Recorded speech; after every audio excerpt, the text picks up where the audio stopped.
Southern powerhouse in a first. This is going to be live on YouTube, on FR UK, as well as on Premier Sport. Absolutely buzzing about the occasion ahead. Didn't need Mother Nature to crank up the heat for this one, but that's exactly what's happened. It is going to be a proper showpiece and a man who knows all about big finals, including top 14 ones as a coach. I don't know what wingman is in French, actually. Homme, maybe. Anyway, my wingman for the evening is Joe Worsley. Evening, Joe. Evening, all. I think it's quite a tough translation, that one.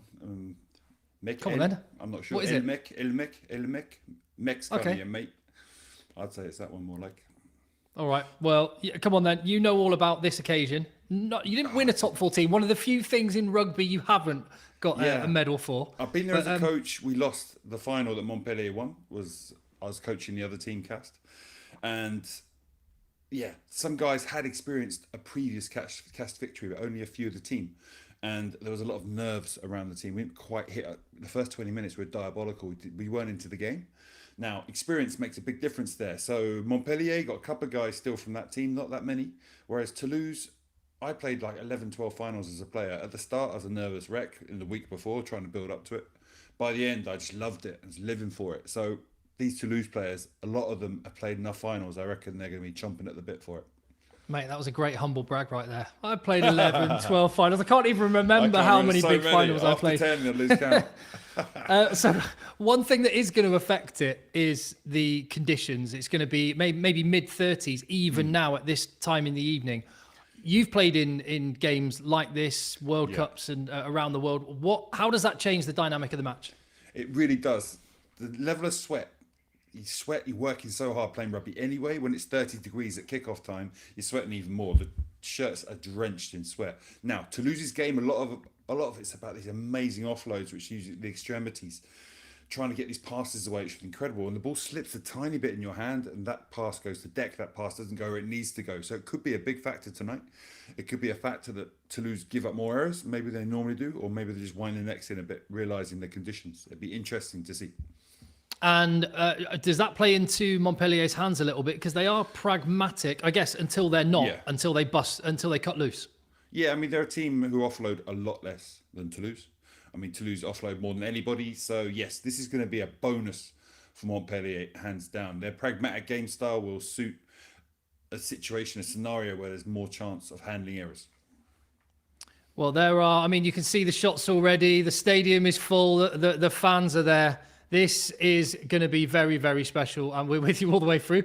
Toulouse branded fans. That was a good selection by whoever was in the club shop there. But let's have a look. We talked about the conditions. Let's have a look at the men that are going to be trying to bring the Bouclier de Brenous back to the south, to their town. Here are the teams for this evening.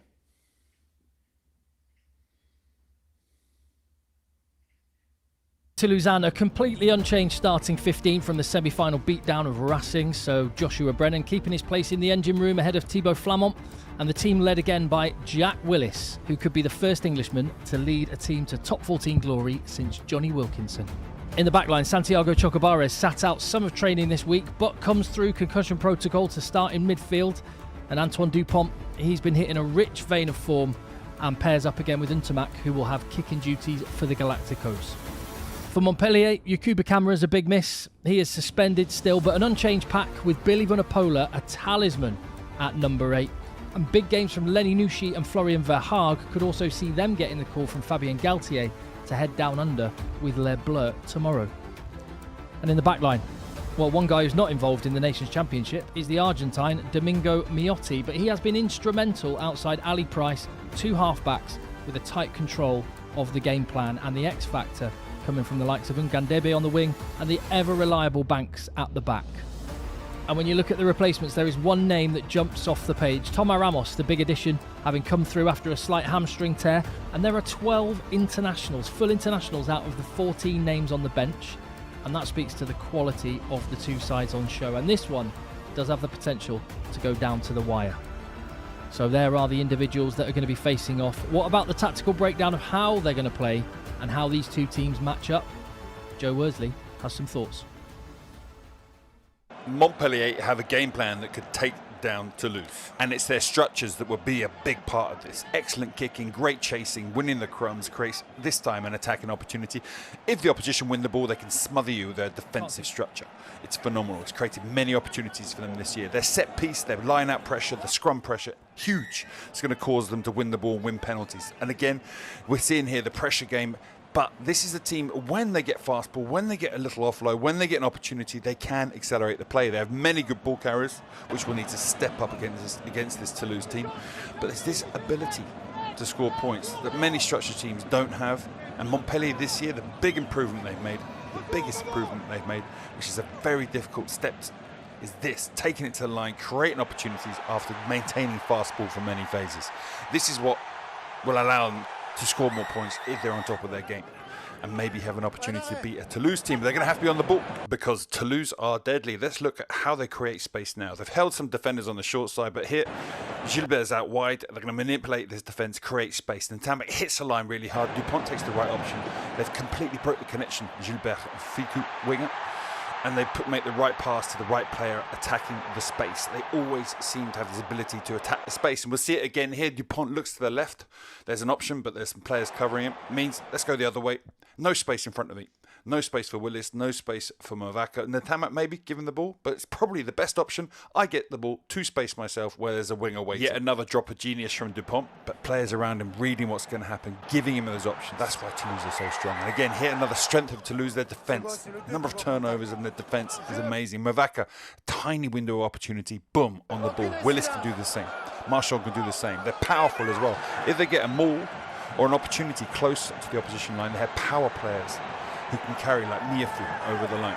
But again, above all else, their ability to speed up play. As soon as you have three defenders on the floor like Racing here, the defence slow into position after another 3-second ruck. They get an offload, half break, flood it, bam, that's Toulouse. That's what they've got to deal with. That's what Montpellier have to stop if they have any chance of winning.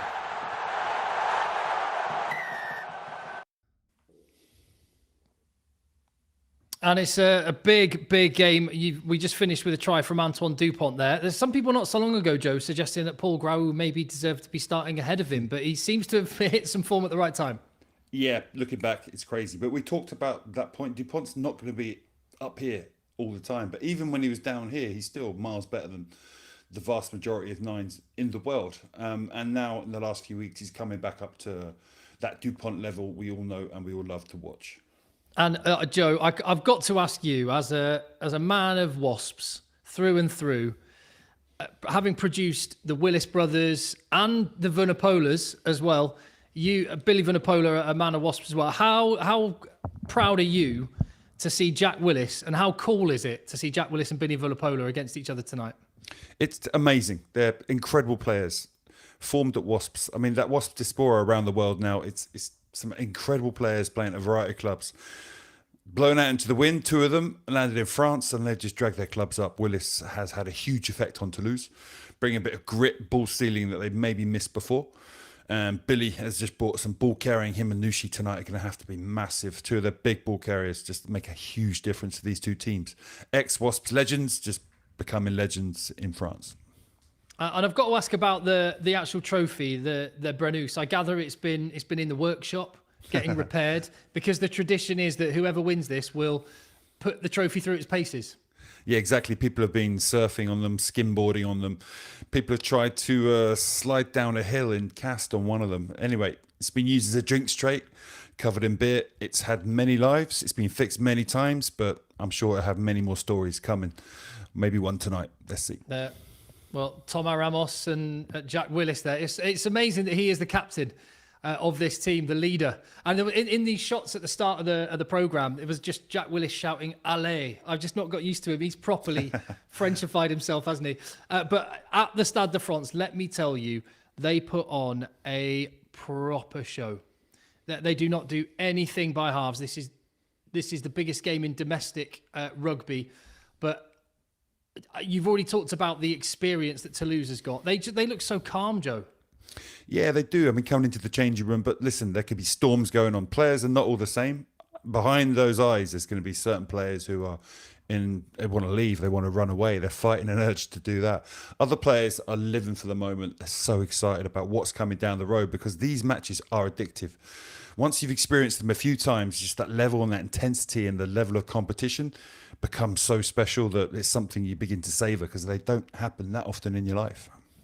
Something we've not talked about yet is just how scary this Montpellier pack can be.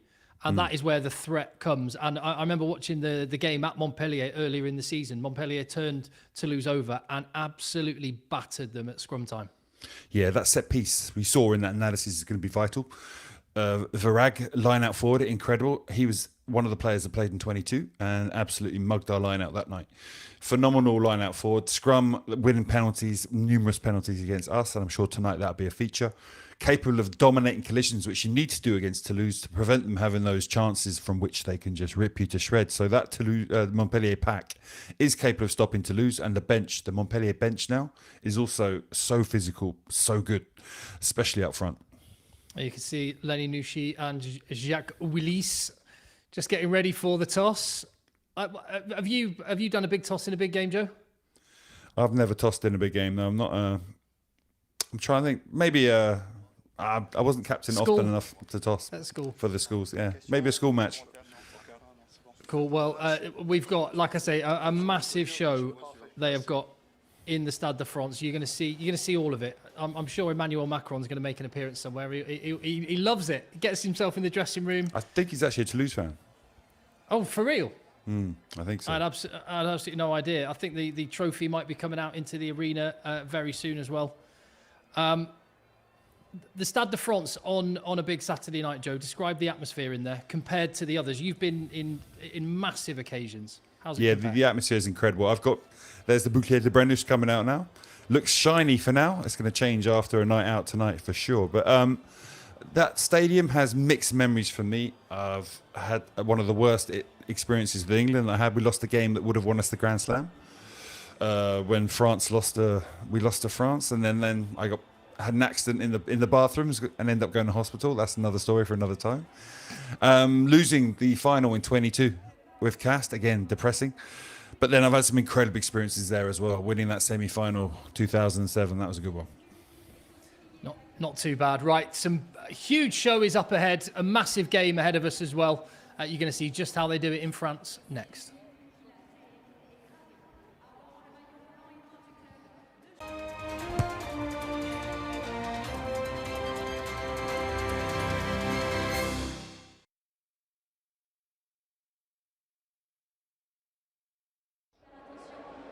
Having come through a dramatic barrage match with Pau, Racing 92 had the chance to take the scalp of the champions in Marseille, but Stade Toulousain have averaged 37 points a game in the regular season and weren't hanging about.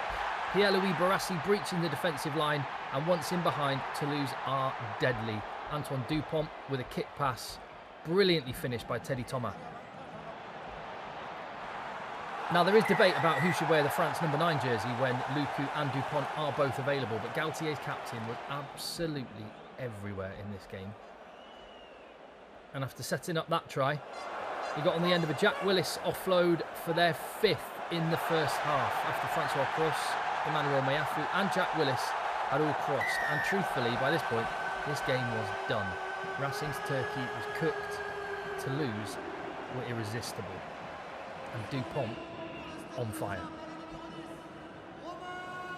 10 tries in total, and it was exhibition stuff at times. Roman and Tamak trying an outrageous pass. Didn't quite go to hand, but Kinghorn tidied up and put in Ange Capuozzo for his 10th try of the season to put the icing on the cake.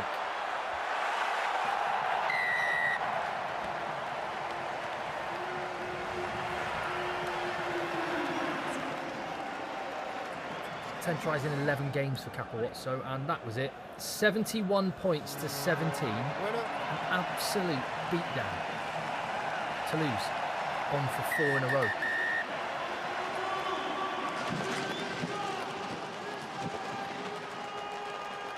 A much tighter affair in Marseille for the second semi-final between Montpellier and Stade Français.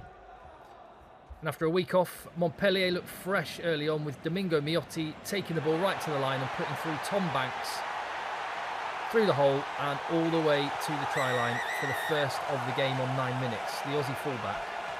That's his 28th start of the season. He has been an ever-present in Montpellier's title challenge. The reaction, though, from Stade Français was immediate. A tiny dogleg in Montpellier's defence was exploited by Noah Nene. Johan Tanga linking with scrum half Tawera Kerbalo to tie things level again.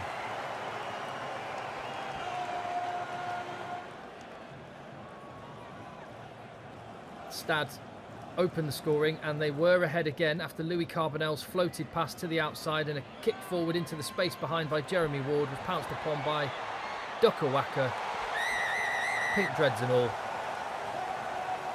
And that was the third try of the game in the first 15 minutes, and it made it look like this game was going to be as loose as the first semi-final. And when they do bust open, these two teams can be deadly, but it turned into an attritional power battle after that. And the game was ultimately decided by the boot. Montpellier with penalty advantage. And Domingo Miotti with one of his 5 penalties on the night. Crucial one coming after a Montpellier scrum, which has been such a dominant weapon, a real strength of theirs in a crucial moment. 72 minutes, Leo Coley with a chance to go 2 scores clear.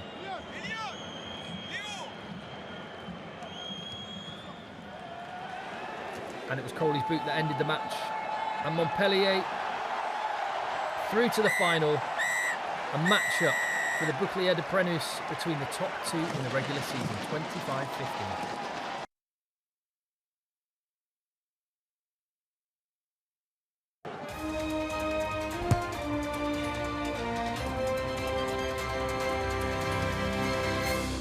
The stars of tomorrow trying to become the champions of today. Harry Park, 19. My name is Jorenzo Julius. Youngster with explosive power. So many legendary careers. Dupont is in. And away with Peter Stack to join. Scored by one of the best young rugby players on planet Earth. Devastation, drama and delight. A meeting of muscle, a trial of tactics. This should be an under-20s clash for the ages. Who else, bro?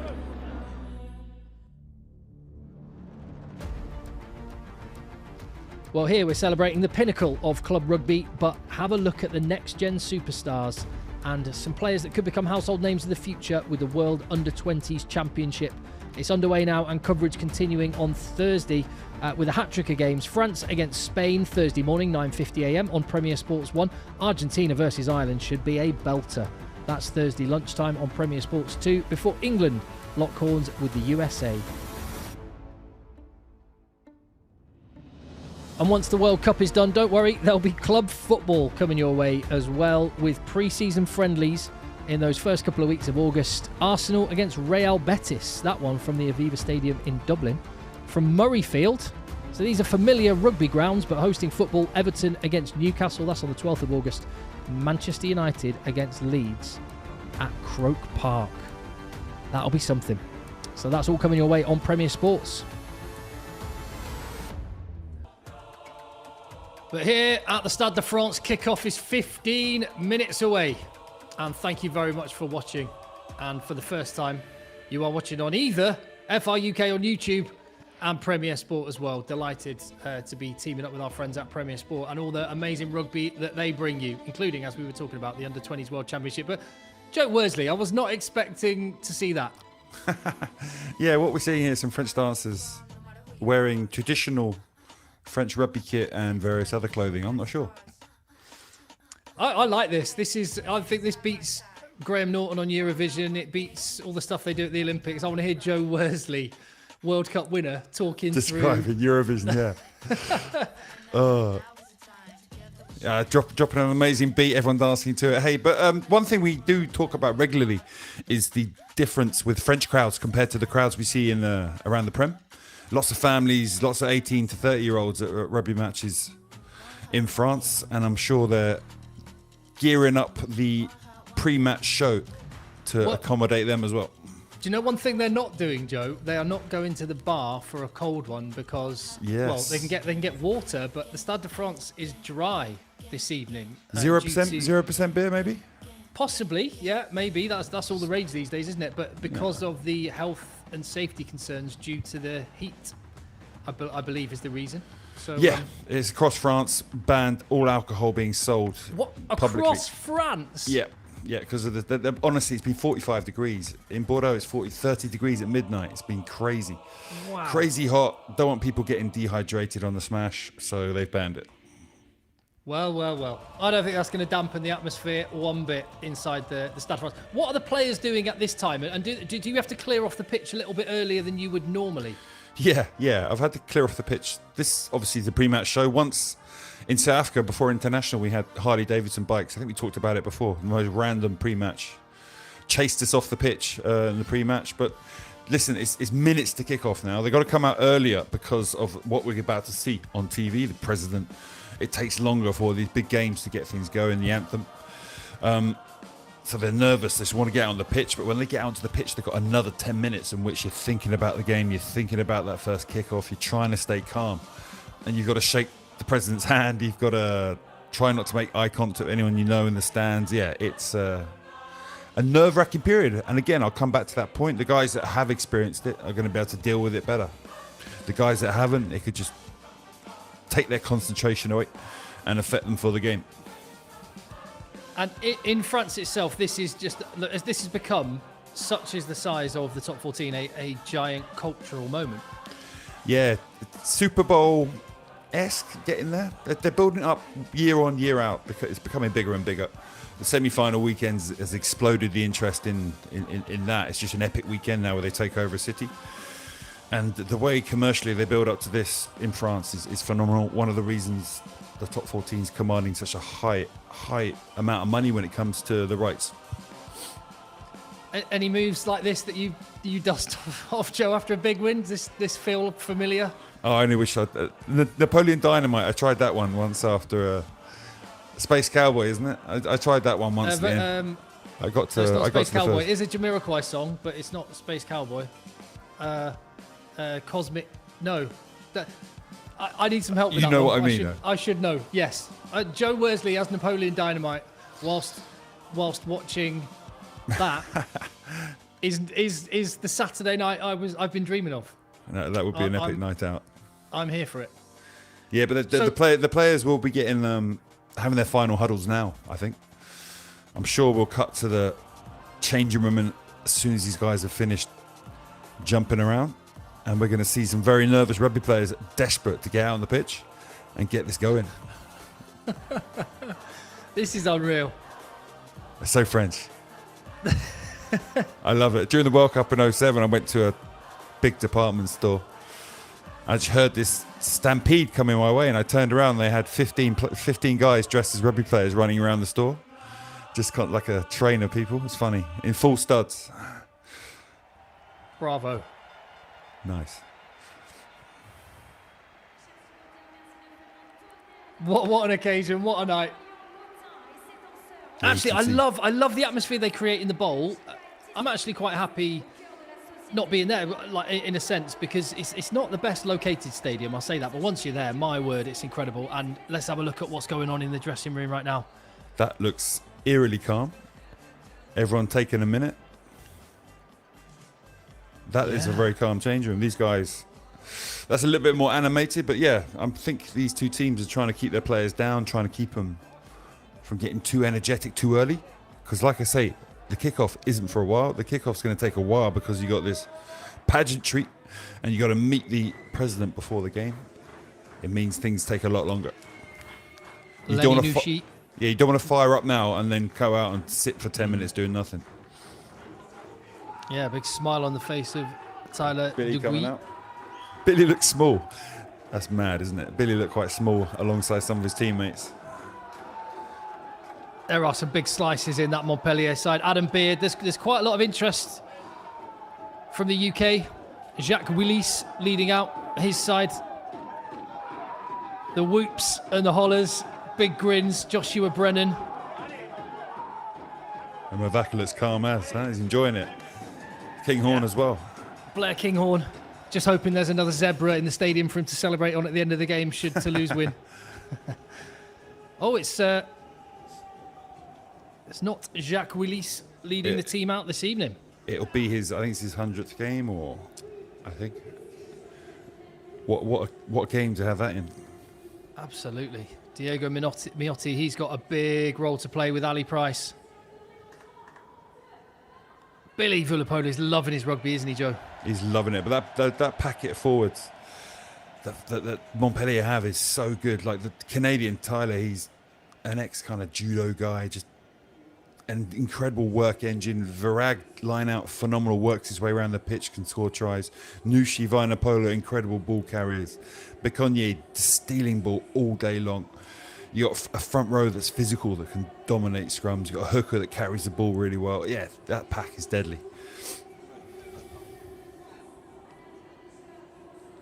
Faces and names that have been there many, many times before. That's a nervous one there, Brennan. Not Teddy Thomas, though. Yeah, Joshua Brennan started the last two finals ahead of Thibaut Flamont. He's there again. Joel Merkler, he's a guy that's taken the number 3 jersey. He's been phenomenal the second year. half of the season. Yeah. He's actually only 22 or 3 or something ridiculous. He looks like he's 40.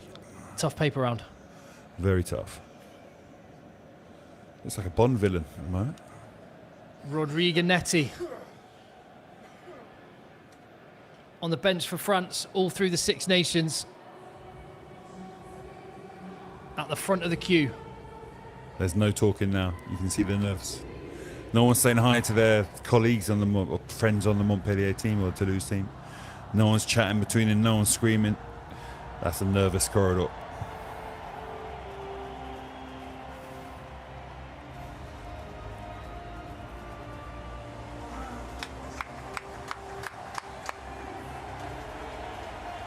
It's incredible. Jack Willis is captain. He's not been there that long.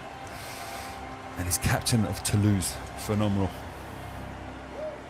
24 titles to their name, going for number 25. Only the one top 14 title for Montpellier. A couple of hours from now, one of those tallies is going to get added to. They finished top 2 in the regular season. They are the 2 best teams in France. One of them's going to be crowned champion. Yeah, again, like we say, the reason you don't get fired up, you see all these long breaks they have, waiting for the right people to be in the right place. Like the president is a minute late walking down the stairs, everyone has to wait for him. And now he's going to say hello to every single player.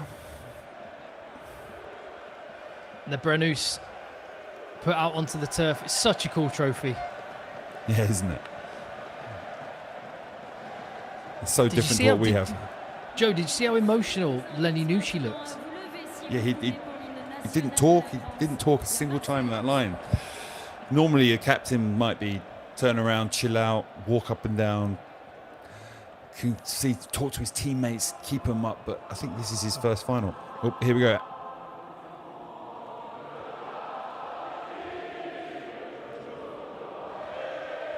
One of the greatest anthems in the world.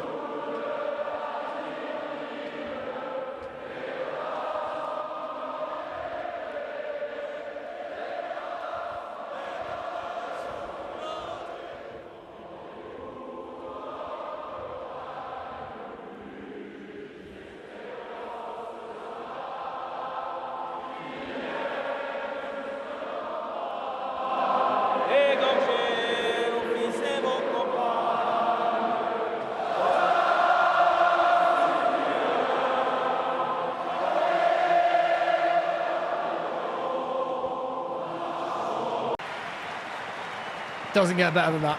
That is awesome. Hairs on the back of my neck, literally standing up. Such a good anthem. Everyone really gets into it. Phenomenal. Well, now we're getting a bit of Red Hot Chili Peppers as well, from La Marseillaise to the Chili's, but it's all in anticipation of this.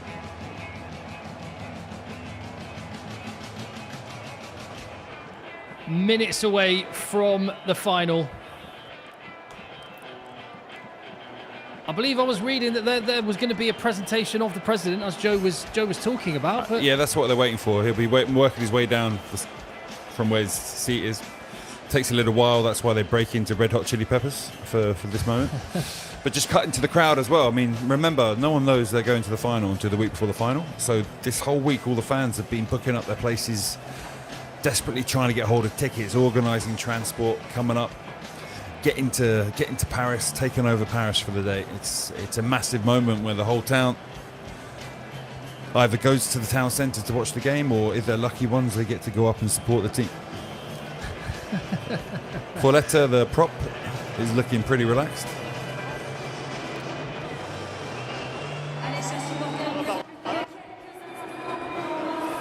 Yeah, here we go. So he's going to go and meet every single player now.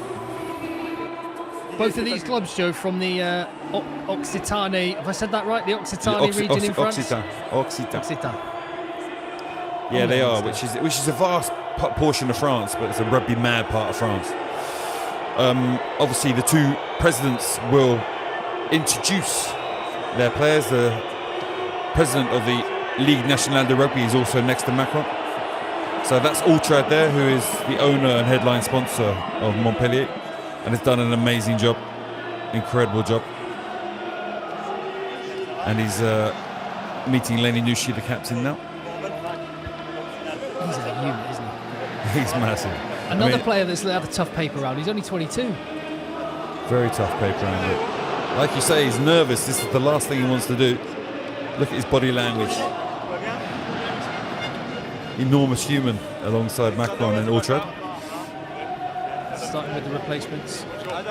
Towering figure of Adam Beard. There's quite a number of signings for Montpellier. Ali Price being another. Yeah, I think, Tom Banks being another. Billy Vunipola being another. They've signed really well this season. The recruitment's fantastic. The president's learnt each of their names, and he's talking to them a little bit about themselves, saying their name, and that's quite good value. Oh, go on then. Yeah, you interpret as much as you can, Joe. Yeah. It's tough to hear what he's saying, but you see every time he talks to someone, he says their name. Oui, Arthur Vincent. And then just pleasantries after.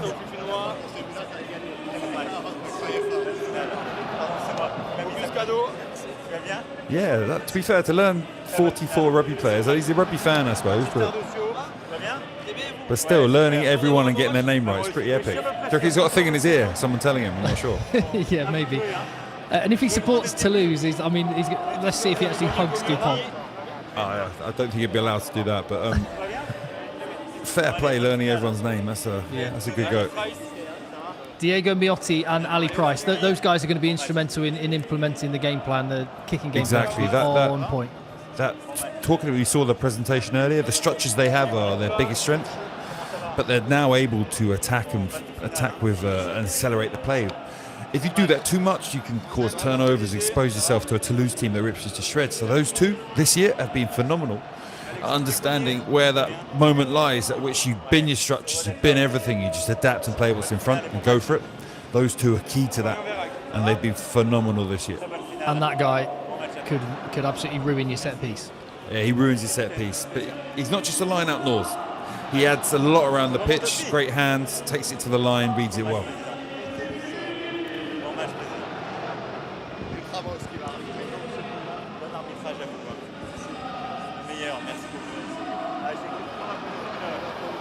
I'm not sure what the significance is of the number 84, Joe. Do you? Yeah, I was just trying to wrap my brains there. I'm sure someone will tell us pretty soon.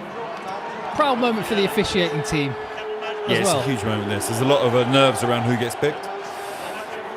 It's a massive moment for any referee. To get this game after such a massive season is just a sign of how far you are, how far you've come, how good you are. It's a huge event that needs a good referee.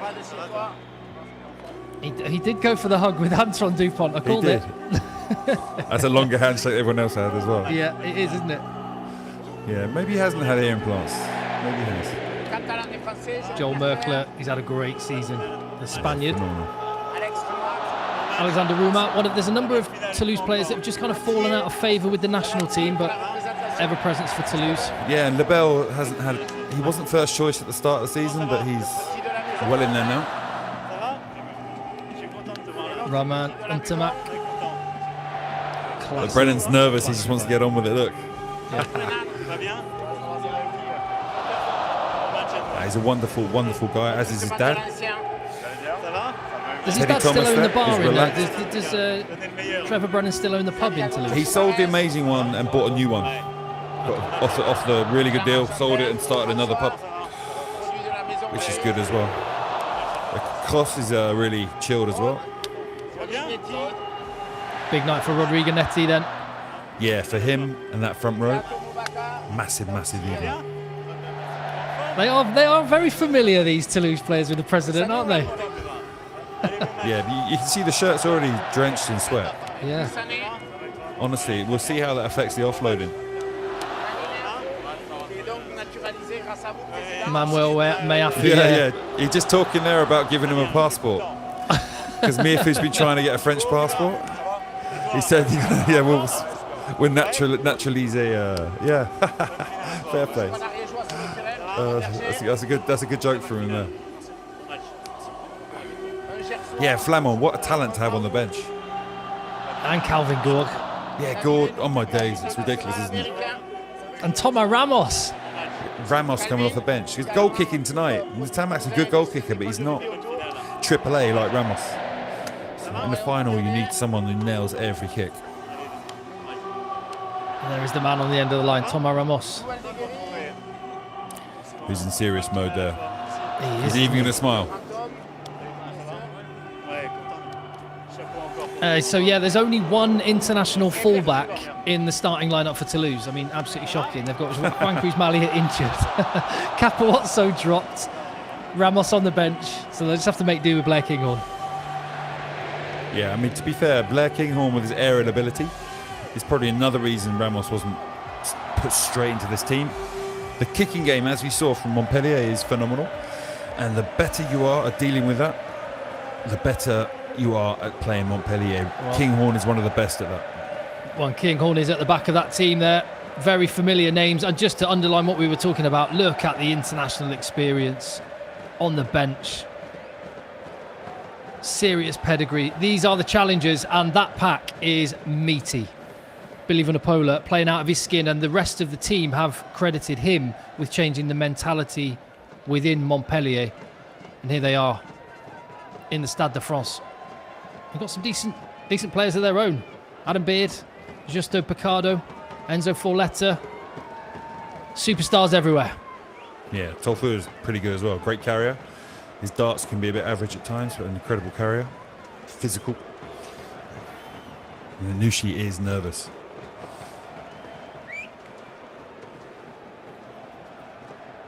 And the presentation of the match ball. Go on, off you go. Good sidestep.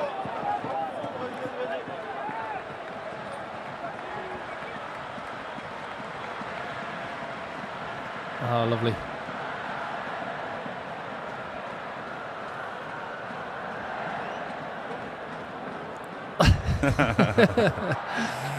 Keep the traditions going, shaking hands.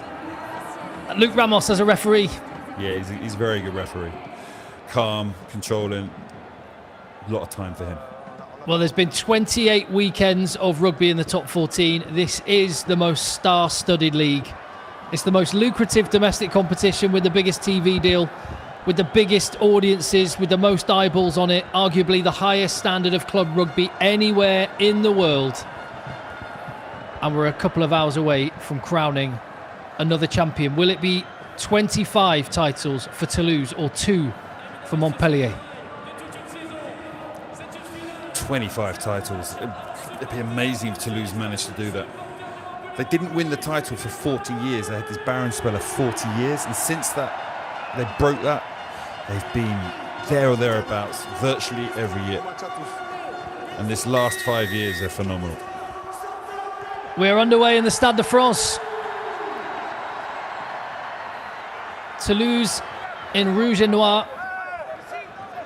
Kicking off from left to right.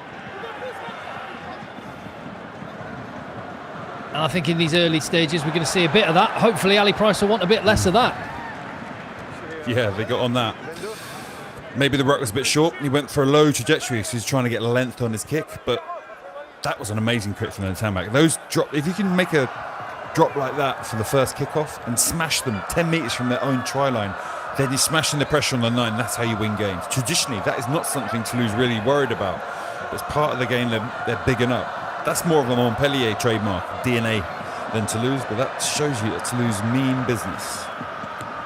Domingo Miotti with his first touch to just inside Toulouse's half. Lebel.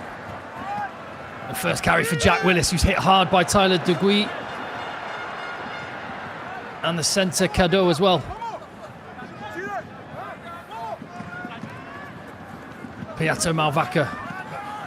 And the defensive line from Montpellier. Up fast as Willis tries to get over the ball. Recycled out the back. There is space on the touchline. Chocobara steps inside. Teddy Thomas keeping the width to the right. Dupont goes left. Lift from Meafu.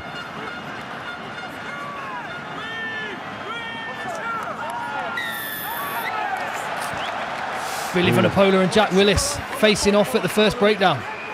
Billy won't be happy there. The ref was saying to leave it. He was on it, but I think he lost it and then went back for a second bite. See the line speed of Montpellier there, getting really well off the line. Toulouse sucked it up, carried on playing and forced that penalty there. That just shows you the ability of the Toulouse players to recycle ball. Weaker teams with weaker carriers, poorer passes, they don't make the right options and take the right options. But here, Toulouse manufactured a situation where they won a penalty just through their sheer dominance of the collision. But to be fair, Billy, if he got on that first time, it would have been an opportunity. You saw there, he slipped off the ball, touched the floor. The ruck formed, then he went back onto the ball. Referee was telling him, but sometimes when your head's at the bottom of a ruck, you don't hear. But he'll be disappointed not to have heard that. Well, yeah, the Aussie hooker looking in a bit of pain there. Yeah, he was down for quite a while, wasn't he? Let's have a... I think he got his arm slightly overextended in the tackle.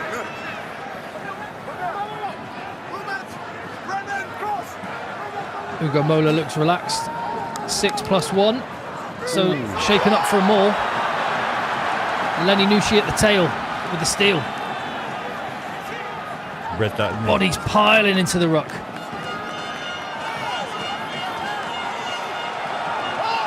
Oh, it's an absolute dogfight in there. That was an intense dogfight. Man, Toulouse are flying into that. They lost the line out. They had a slight opportunity to get over the ball. But you saw, I think Miafu was at the front and he fell over. As soon as you fall around the ball, penalty.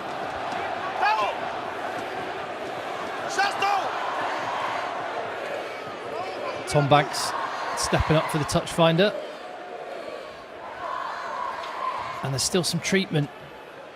And Willis is going to have to throw into the line-out. So we'll see how his arm's doing. We're going to see Christophe Tolofua. Yeah, we might see him earlier. Remember, you can sub people on and off. Nushi read that. Was calling his lifter early. That's that line-out pressure we talked about. The line-out pressure Montpellier can put on you. But Room has a fine line-out defender also. Verag towers. Billy Vunipola runs round the corner. And Willis Vunipola is already shaping up to be a matchup in this top 14 final. Tom Banks basketball pass. Ngandebe inside Toulouse territory. The defensive lines absolutely flying off the mark.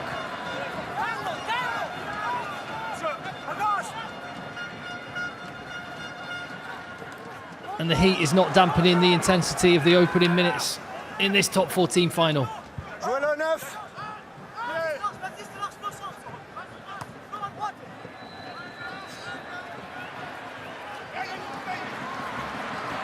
Kinghorn running back the kick of his Scottish compatriot Ali Price, whose radar was in on that one.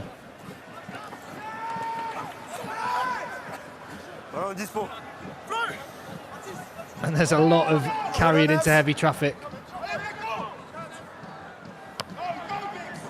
Dupont.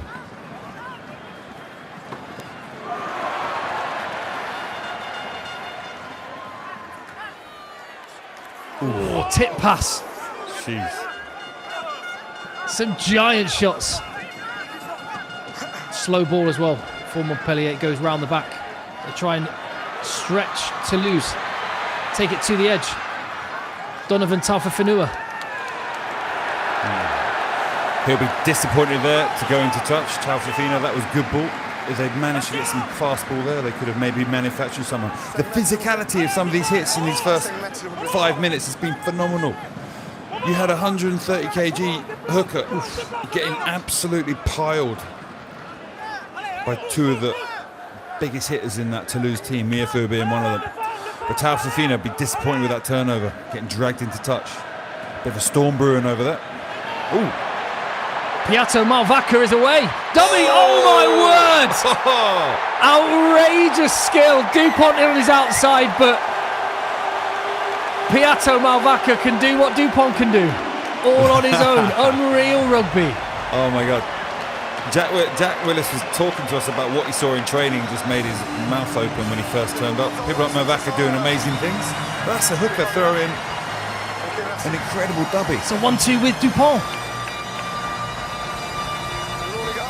So the line-out setup of Montpellier left the man at the front. So they're putting pressure at the back, trying to force him to throw to the front. Because they left the man alone, that little 1-2 allowed them to play quickly down the front. With two deadly players like that, they can finish from anywhere. Very quick thinking. They probably saw that during the week, prepared for it. So if this happens, they leave Dupont at the front alone, then we'll just make this quick 1-2. And perfectly bisecting the uprights from Roman and Tomac, 7-0. That dummy from Piatto Malvaca was naughty. Yeah, we'll see it again now, surely.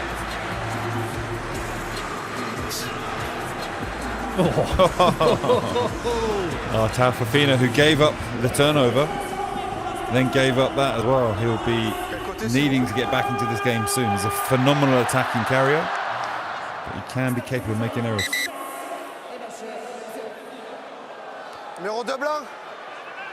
Yeah. He was caught napping at line-out time. He was carrying an injury. We are going to see Christopher Tolofua.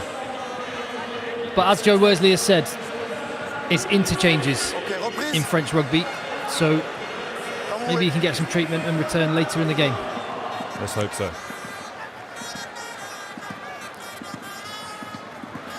Right, Montpellier will want to try and pin Toulouse.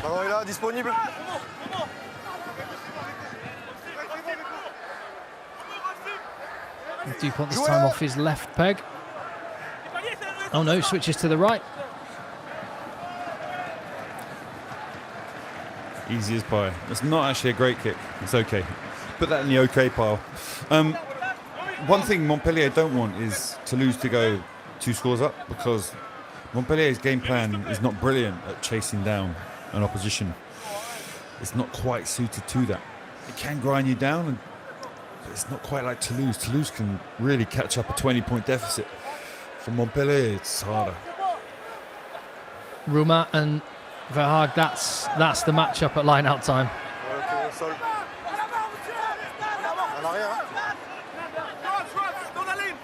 Ali Price beckons over his centres to truck it up. Yeah, we'll probably see her. It's loose at the breakdown, fierce, intense. Jack Willis was trying to get over that one as well. They're really attacking the counter ruck, aren't they, Toulouse? Massively, you're right, spot on, Tim. Hawass lifts to Price. You can see the impact it's having. It's just slowing up Montpellier's ball, just that fraction of a second, allowing Toulouse's defence to get aligned. And as a result, look, no space.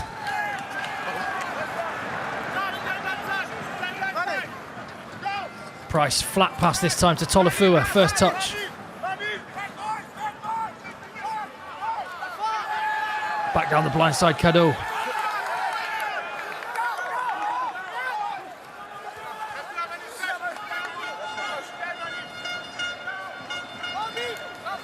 Tip pass.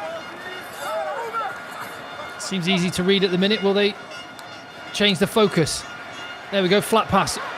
Ngandebe.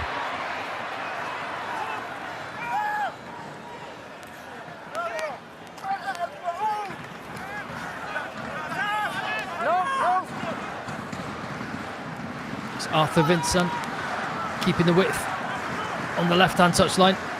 Montpellier playing narrow. Nushi stepping out of the way of a Piatto Malvaca shot. I think they got a pen here. Yeah, penalty advantage. Tolofua. Will they roll the dice with it?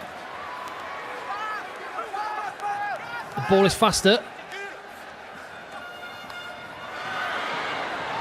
Nudge into the corner. Roman and Tamak take the 5-metre line out or go back for the pen. I imagine the ref will give him the choice. He will give him the choice. Probably take 3 points. Were I Montpellier? It was in front of the post.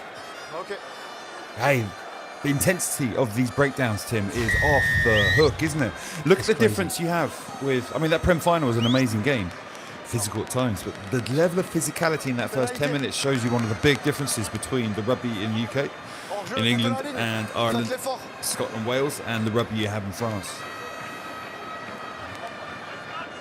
How would you say that translates, Joe, to... Also, they're not giving them the 5-metre. If you're going to kick to that corner, you could have just given them the advantage.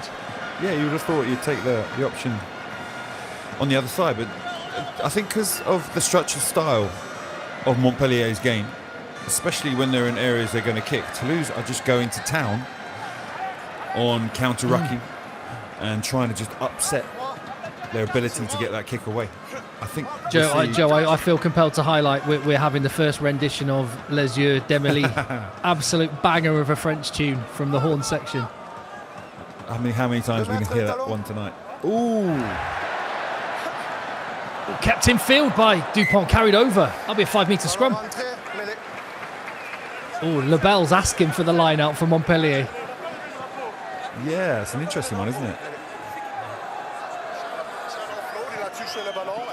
The Toulouse way of doing things is you want to keep it alive as much as you can.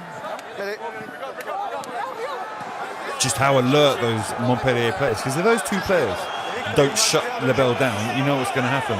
They spin it, they play out, and they get it away. Joe, good alert play from Montpellier. Joe, let's watch this. I'm just going to take you back to the game in Montpellier, and Joel Merkler was not the tight head prop that day. It was Dorian Aldegheri, but Toulouse got absolutely pumped at scrum time. Montpellier lived for this. That was touched by a Montpellier hand there.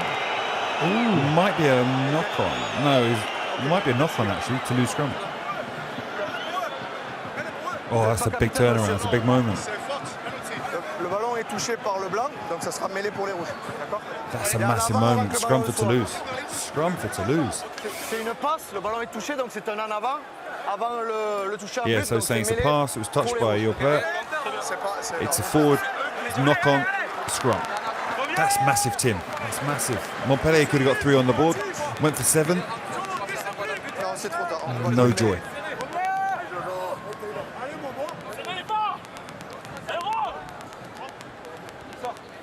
Well, it's a bit of a cliche to talk about small margins, but I wonder how much we're talking about that moment later in the game. Still got a chance to attack the scrum. And of course, in France, unlike the rest of world rugby pretty much, you have to have what's described as a credible feed, so the hooker must hook. And that does give the opposition a chance to properly attack at scrum time. Yeah, you see both teams getting into their props, congratulating them, trying to point out elbows on the floor. Yeah, Francois Cross, look at that elbow, sir. It wasn't Merkler, it was him.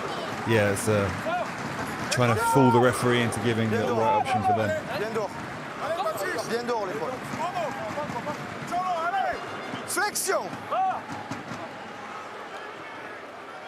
Clement Poitrenaud, he's a cool dude, isn't he? He is. Just a cool man. What sidestep here? Oh, it goes down, but Ruma quick on the carry. It's handy having a guy the size of Meafu to eke out another couple of metres. Oh, they've stolen it. Oh, got a steal. So Montpellier contest the most rucks in the top 14, and their success rate is really pretty high. It's one of the big weapons they have. And Béconny, again, he's the man responsible for the majority of them. They've got several decent stealers, but he is way ahead of the others in his statistics for this year. And again, he got on that ball.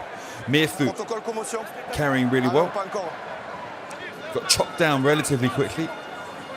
Béconny was on that ball real fast. Arthur Vincent has had his gum shield's probably given a warning, and it's taken him off. Just check he's okay. How good is this opening 15 minutes? Yeah, physicality through the roof. Massive opportunity for Montpellier. They get to have a rerun of the line out that Joshua Brennan pinched a moment ago.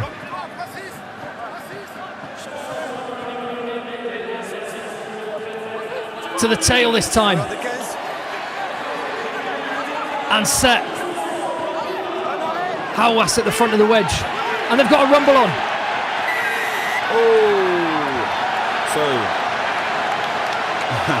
ding ding. This is Jack's right in there, isn't he? I'm not sure what's got up his goat up. But there, as they broke off, no Toulouse player was touching the Montpellier players. At that point, you got to break out and run off. It's really difficult to read in the maul. So as that maul splintered and those Montpellier players, I think 4 of them broke off, there wasn't a single Toulouse player touching them, resulted in effect a shield, which is illegal. You can't get to the ball carrier penalty.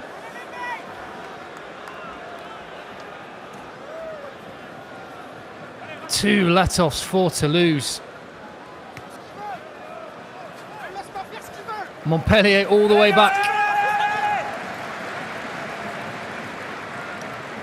Wow. That's a contact. Set up was spot on.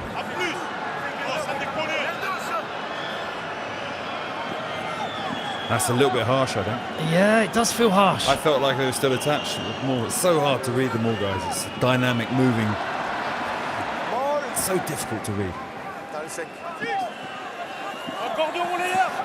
Toulouse going to the maul themselves. Piatto Malvaca isolated. Dupont. Ooh.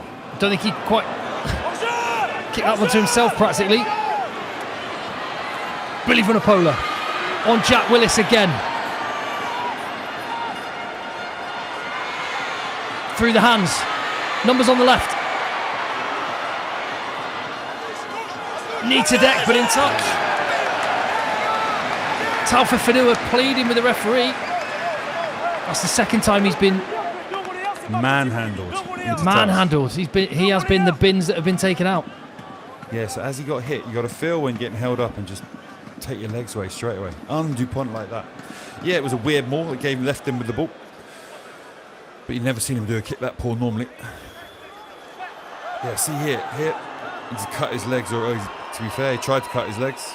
It's just good play from Kinghorn and Tamak. Down the blind side, Teddy Thomas. Malvaca. Get that kid on the wing. He looks leaner. Dupont's radar is in and Teddy Thomas up for it. Talfa Fanua is having a tough final so far in this opening 20 minutes. Yeah, those kind of mistakes in these kind of games, your back three, it just shows up so badly. Listen, he's had a phenomenal season at Montpellier. He's really come on since leaving Racing. But twice into touch, resulting in some field position for the opposition, backing up with a second error. He's done some good carries so far, but he'll need to do a lot more of them to make up for that level of error. It's so good to have a hooker who can throw like that. So fast, into the centre's hands. Give you great field position straight away. Take out Varag's incredible reading of the line out. It's not a problem when you throw over the top to 12.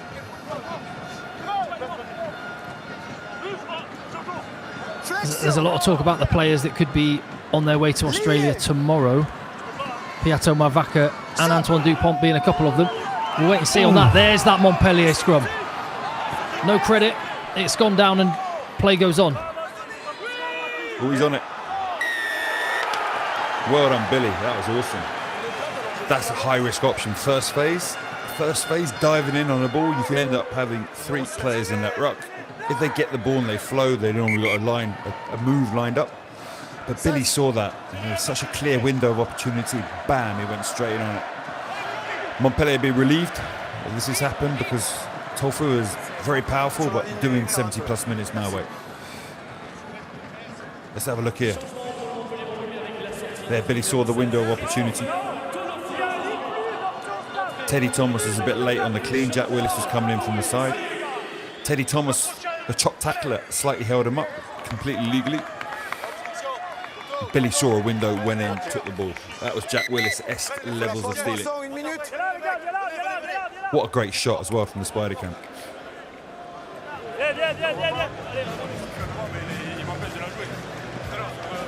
Water break. Yeah, learnt that the other week. The French for water break is water break. Needed tonight though, when it's 30 degrees. Temperatures in the 30s even at this time. Storm brewing in the outskirts of Paris. Francois Cross looks like he needs some hydration. Let's see what they're saying, Joe. Let's go for it. Here we go. Oh, they've cut the mics. They've cut it now.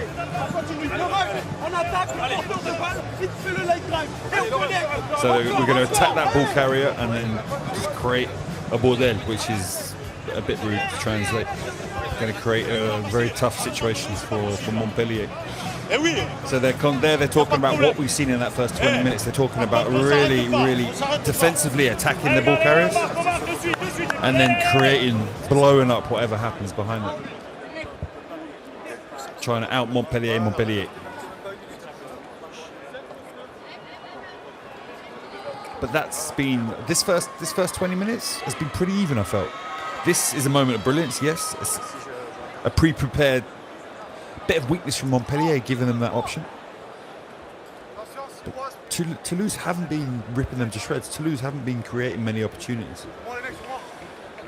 A couple of errors from Tafafina. Montpellier have had a decent amount of ball, decent amount of territory. They're in this. They are in this game. Was an outrageous bit of talent from Piato Marvaca. The difference between the teams. What can Montpellier do? They can run over the top of Jack Willis. Wow. Physicality off the charts. Ali Price taking the ball to the line. De Gouy. Miotti.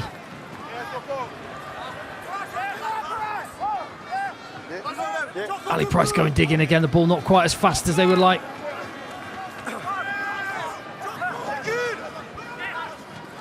Another tip pass to De Gouy. This time out the back, Miotti. Through the centres. Cadeau couldn't quite get the offload away. Maybe guilty of forcing it a little bit when they're in key areas. Definitely right, Tim. That was not on. Too many bodies. This is staying in field. Taufa Fanua doesn't gather it, but gets it to Ungandebe. WWE move, Teddy Thomas. You better be careful. If he drops him there, that's a dumb thing to do. The referee, I'm glad he whistled that quickly because that could have ended up. Someone comes in and smashes Teddy. Tafafina lands on his head. That's a red card. That is not wise. Teddy's a phenomenal talent. Fast, skillful. Just see the try he finished off last week. But he does occasionally have a brain fart and do things like that. He has been great this year.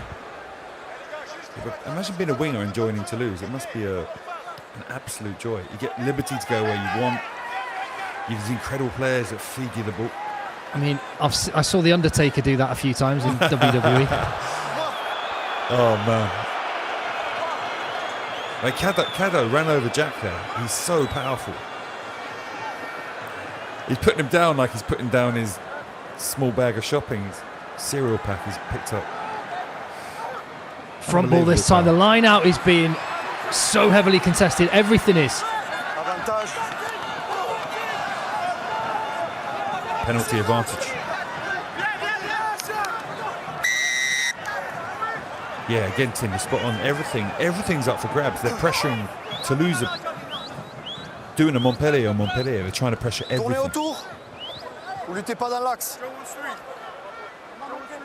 Thinking about the 3 points here. Entries with no return. They need something on the board. Definitely. I mean, you could say they should have taken their 3 earlier. I mean, Toulouse put this pressure on the opposition. We've seen them give away a couple of penalties already. We've seen them give away collapsing the wrong side of a ruck, picking people up, and we've seen issues there around them all. Taking that option where you're going to go hard and contest really hard everything that happens is normally going to result in, yes, you can absolutely mess up the opposition's ability to exit, the opposition's ability to play. But also, if you get it slightly wrong, you can start to concede penalties falling on the wrong side. Tackler not moving, attacking the wrong ruck where that tackler's lying on the wrong side. It's a fine path to walk.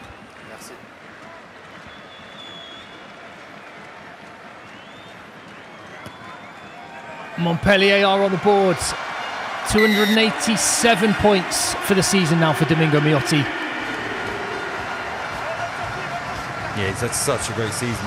He's a player that last year wasn't really regarded that highly, but this year he's come through #1 now by country mile from Montpellier. He's done so well. Yeah, I was surprised he wasn't looped back into the Argentina squad for the Nations Championship. Not even involved in that. It's incredible. Not even involved, no. They've got some handy players, don't get me wrong, but Miotti has been outstanding, as you say. The captain. With a clean restart. It's a nightmare, a kickoff like that. For receiving it, getting out of that corner.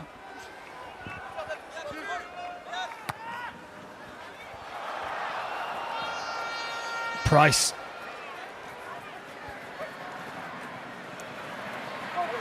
And Tomac wriggles, offloads Jack Willis. And this is where they can play with fast ball.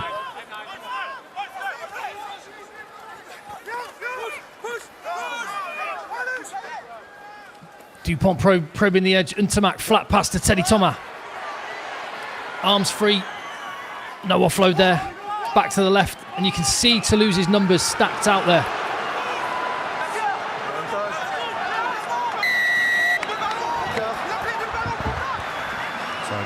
There's a case in point of a dominant tackle. Tackler was on the wrong side and they contested the ball.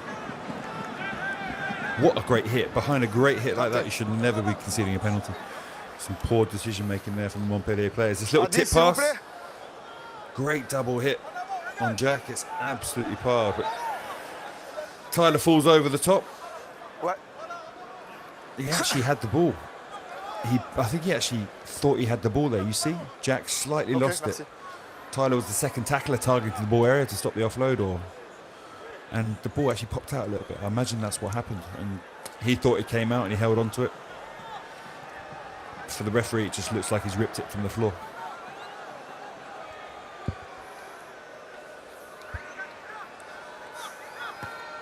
And Tomac with the kicking duties with Thomas Ramos sat on the bench. Not a handy option, but I'll tell you what, Roman Untamac's been kicking the ball very true. There's quality players not even in the matchday squad. Yeah, it's I'm saying he's not a AAA kicker, but those first 2 kicks have been incredible, haven't they? Straight as a die.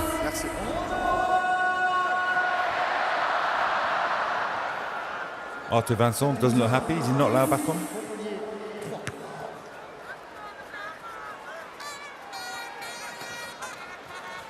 Lebel feeds Meafu. Only one direction, only one gear for him. And only one place to tackle a man like that, in the knees.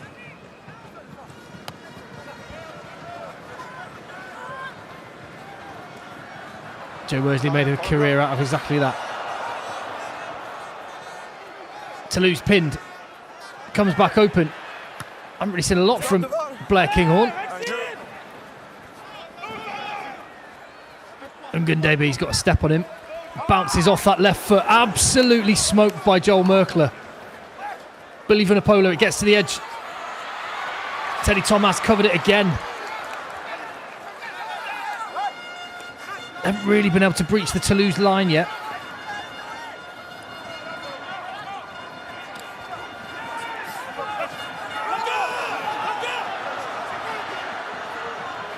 picked up off his feet. Miotti, Ngandebe.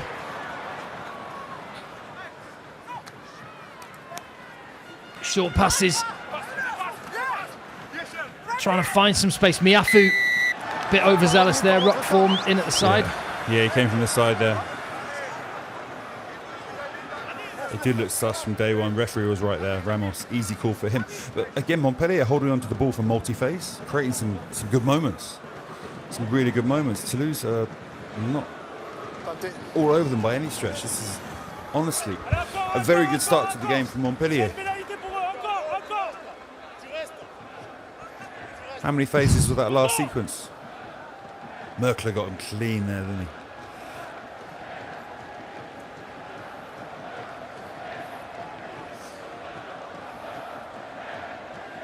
Who do you think's executing the game plan they came out with more cleanly at this point? I think Toulouse have gone for a game plan of high contest, but Montpellier creating more attack at the moment. I'd look forward to seeing the stats. I think Montpellier actually holding on to the ball more and probably got more territory. Honestly, I think that's a bit harsh on Miafu in retrospect. That angle we just saw from the spider cam did look a bit harsh. Ref could have given him a warning.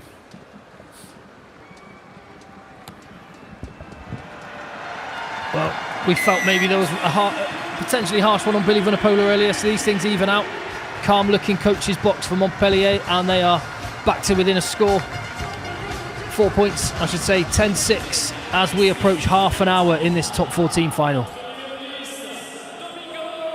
Is it going to be another incredible 4.5 second hanging kick on Tanucci in that corner with a massive sprint chase? You see the guys, as soon as Ntamak starts them off, bang goes the gun. You see him going now, sprinting, chasing him down. Oh, it's so well judged again. Billy Vunipola sits down Mathis Lebel, gives Ali Price a nice angle.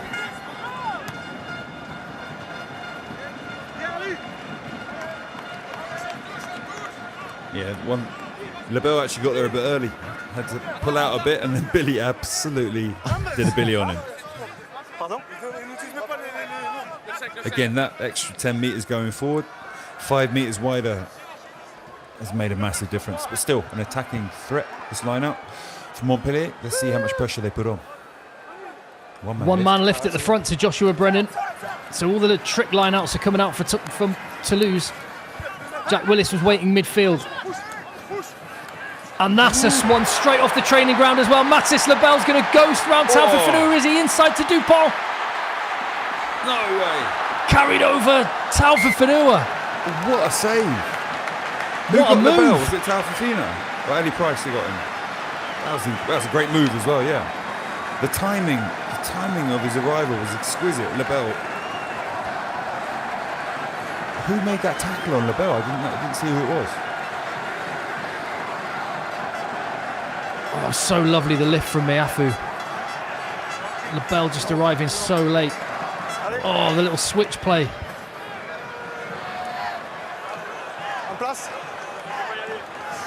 Taufifenua made up for some of his errors earlier. It was that's why I wasn't sure. Taufifenua made the first tackle. It was Justo Picado. But then Taufifenua tackled Lebel, got up. Picado made that tackle, but then Taufifenua blocked the pass. Incredible. Well done, bravo. But what a move, Tim. Incredible.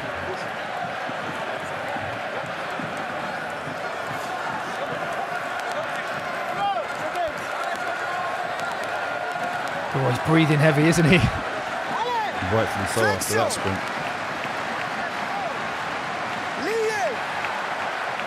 What can Ercillo do against Merkler?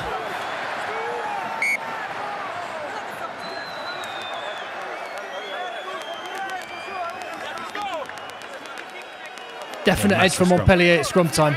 For sure. We saw that scrum where they got it out quickly. If they hadn't, I think it would have been a penalty. Currently the Montpellier team are dominating scrum time. Georges-Henri Colomb, Cyril Bay, not involved.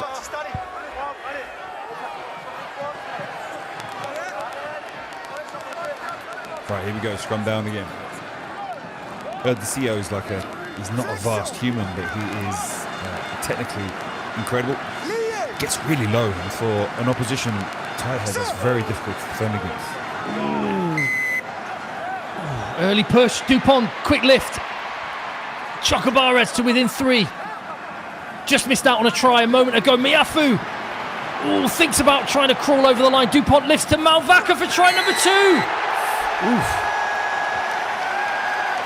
That's power. Power.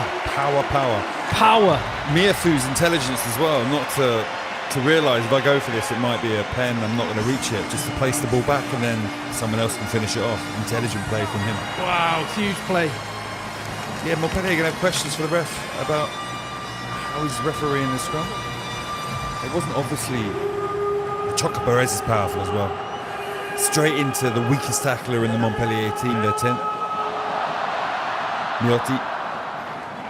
As soon as he get go forward, the other players just running onto it with venom. He's making up for lost time, isn't he? Piato Malvaca hasn't been able to play too much this season due to injury, but he looks like he's used the time away from playing with his conditioning, Joe. Yeah, he seems even a better athlete than before. He's not a massive human, is he? But he's just an incredible rugby player. Wonderful skills, great throwing, which used to be his weakness. It's just round the park. His ability to sidestep, his ability to tackle, everything, ball steal. He's a wonderful, wonderful wicket.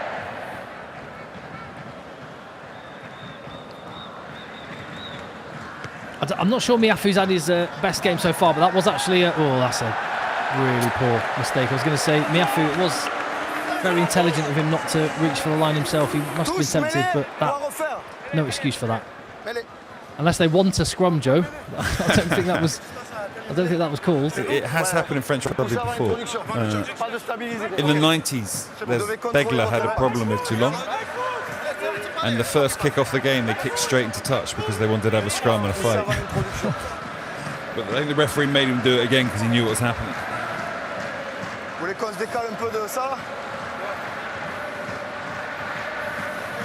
Again, this Montpellier scrum, let's see if they can get any change out of this one because it's a deadly scrum.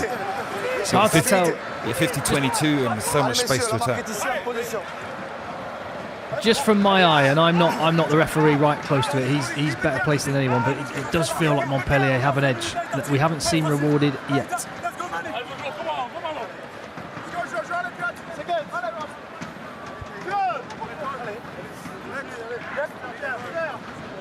Flexion. Lié. Here we go. Great position to attack from. They go to the blind side through Ntamak. Chocobares round the back. Mathis Lebel. Billy Vunipola. Oh, that might be why he was confused on the deck. Penalty advantage for Toulouse. Can they make it pay? Blair Kinghorn creates a 2-on-1. Teddy Thomas. Held by Dupont. Try. Ooh. Are the floodgates opening for Toulouse? The rugby they're playing is outrageous. It's so simple as well. Yeah, before that first half hour, they hadn't put together many sequences. They'd broken Montpellier in two set-piece plays and basically just pressured the crap out of them before that. But this one, many phases, holding defenders, getting to that space on the edge, which is really difficult against a team that has line speed like Montpellier. But with the skill level they have, they managed to do it. You see there the 12 getting held. It's just the basics done so well, Joe. The little step to straighten up from Kinghorn before giving the pass, and they just all do it so accurately. Yeah, it's beautiful. I mean, you see everyone practice. Let's have a look at this first. Ooh. Look present. I thought we'd get that. Yeah, but it's what they're good at, and that's something that you need. The best attack coaches coach this: the ability for players to go to the line, make the right pass.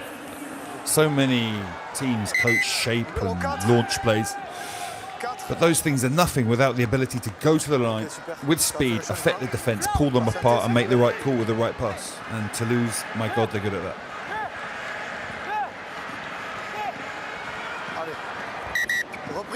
Yeah, Brennan, off he goes. Brennan off down the tunnel, so Thibaut Flamand.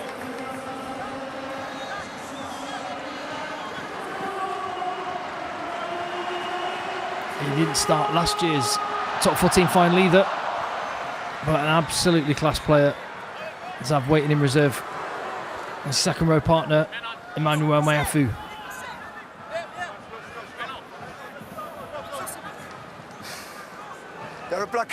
And I mean, if I was Montpellier, I might just have a tactic. Let's not kick to Mayafu at kickoffs. Well, Dupont's actually kicked badly again. Yeah. He can teleport where he wants on the pitch, but his kicking boots have not been laced up today. Billy Vunipola spills and Dupont's away.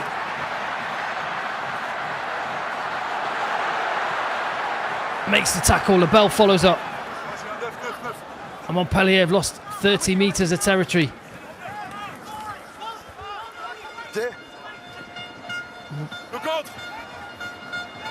Price to the air. Was Ngandebe in front of the kicker? That's a really soft pen to give away.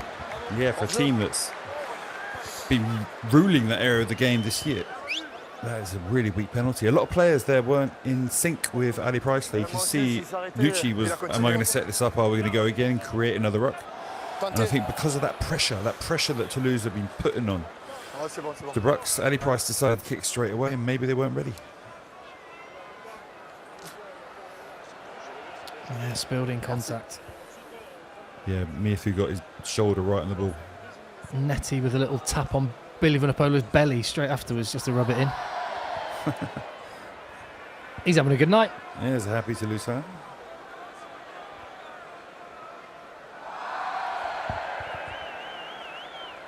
Yeah, I know that a lot of French are used to this kind of temperature, but still trying to stay cool.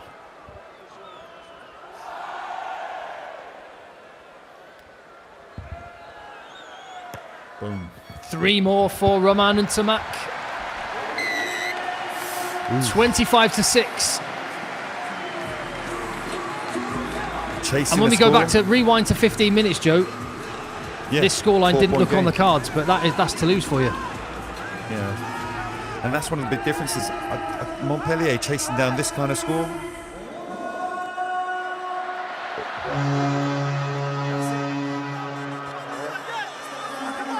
Well, they have one more possession in this first half. And they're going to have to open up at some point. They're going to have to try something as Lenny Nucci edge forward.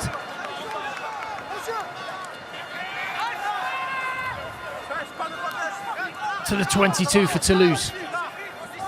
One more defensive set for the champions. Yeah, come on, Montpellier.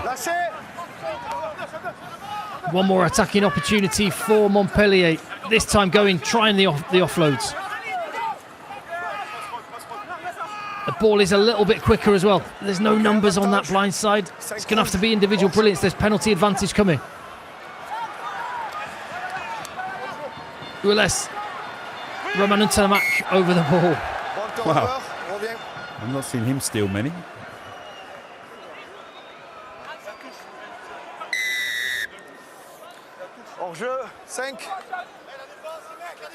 What do you do here, Tim? It's a 19-point game.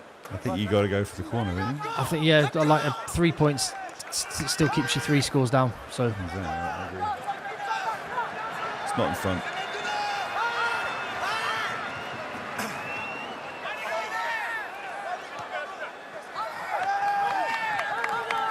decent kick from Tom Banks to 6 metres.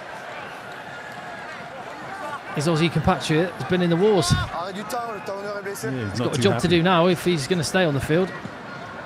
Is his eye closing up, is it? His ears burst, his nose is bleeding, his eyes closing up. Looks like a Charfait.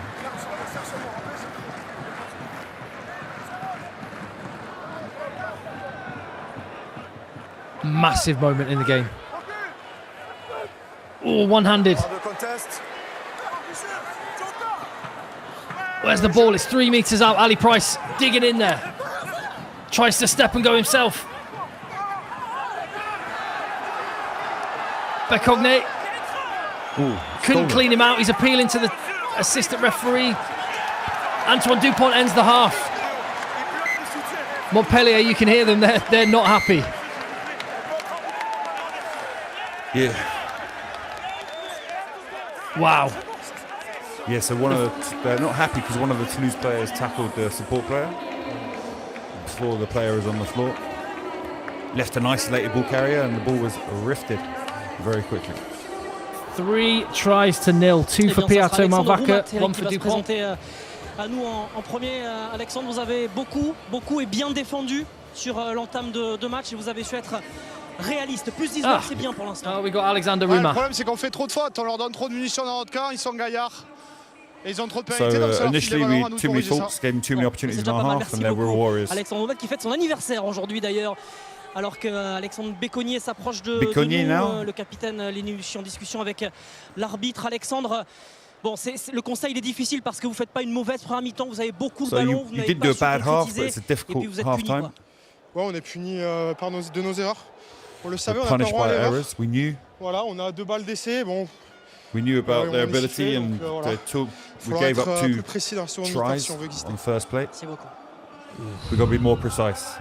Very He angry looks- back row. Yeah, he looks frustrated. 3 tries to 0. And at half time in this top 14 final, 40 minutes to go. It's Toulouse 25, Montpellier 6.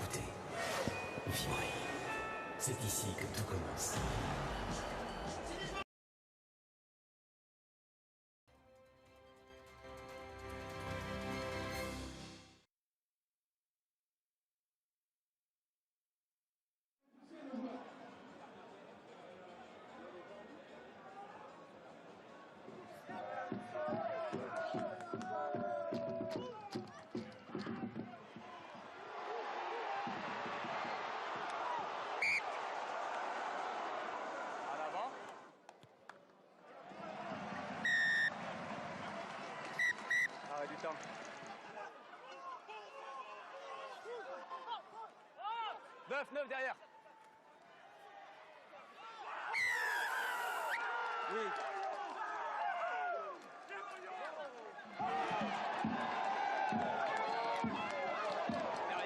Derrière.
There's a proper rugby offering on Premier Sports with 4 games per round of the new Top 14 season when it kicks off in September, and the Investec Champions Cup and EPCR Challenge Cup exclusively live on Premier Sports. It gets underway on Friday the 16th of October, and by the way, the pool stage draws will be live from the Premier Sports studios this Wednesday the 1st of July, Premier Sports 2, 12:30pm, and of course every game live from the URC season, which returns on the 19th of September.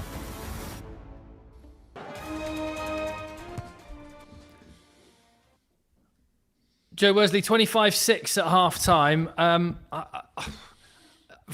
Montpellier, you could see Becognet at half-time, his interview, he looked really frustrated, talking about how they'd messed up some opportunities. It just, the script hasn't gone their way. You've been in this situation yourself where you said with Cast against Montpellier a few years ago, you just didn't put your game plan out there. What do you do as a coach at half-time then? How do you shift it? This is really difficult for them. I think to half an hour they were in it. They were genuinely in it. Becognet, as he said, 2 of the tries came from almost first phase. 1 was second phase, but launch plays where they made errors. Now, for them to catch up that many points, 19 points, isn't it now, the difference? For them to catch that up I don't see how they're going to do it. I don't see how they're going to do it. They're going to have to go higher risk, and with higher risk, they could have a miracle where everything sticks, or they could give up more errors, and it could be a long, long second half. I don't know what it is about Stade Toulousain, Joe, but they just, you look at their defensive line, and you're a defensive coach, they just seem to have more men on their feet all the time than there are attackers coming at them. I mean, how are they managing this? How do they do it? You're a defence coach. What is it about this Toulouse team? I mean, there's a lot of phenomenal physical specimens who can tackle really well in their team. That's one of the factors. But the biggest factor is their reading of the collision. We talk about it in attack. Oh, look at that dummy. Amazing. Amazing. This is one of the tries we're talking about. But their collisions, they read it in attack, but you can also, if you're good at reading collisions, it's the same in defence. And you know when to pile in and counteract, or when to go and help out the other tackler. You know these things because of your knowledge of the collision so vast. And you know when to stay on your feet and stay in the defensive line, which means you've got the right people in the right place at the right time.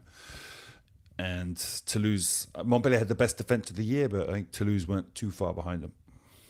Yeah, but it's just the fact that Toulouse, when the moment is there, they drop the hammer and deliver, and Montpellier have just kind of forced it a little bit. I'm just in awe of this Toulouse team. The conditions must be so difficult to play in, and to put up this sort of intensity, yeah, is something else. They're just reducing the Montpellier. We saw the penalty. Giving away Ali Price kicking it, no one's ready, no one's chasing. That's not something Montpellier done at any point this year. Unbelievable. That's Toulouse's sheer pressure they're putting on every aspect of the Montpellier plate. And Joe, I guess if you're Montpellier, you're looking at it and going, yeah, we haven't put our best out there. And then you look at the bench and guys like Thomas Ramos and Julien Marchand, it could get tougher. Yeah, it could do. I think that Montpellier bench ain't bad. We need them to put that bench on after 5 minutes, I'd imagine, and they're just going to go to town. If that bench don't make a significant difference, they might even be on at half-time. If they don't come on and make a big difference, then that match is probably lost. Well, the first 5-10 minutes of this second half are going to be absolutely massive. We'll be back with the second half next.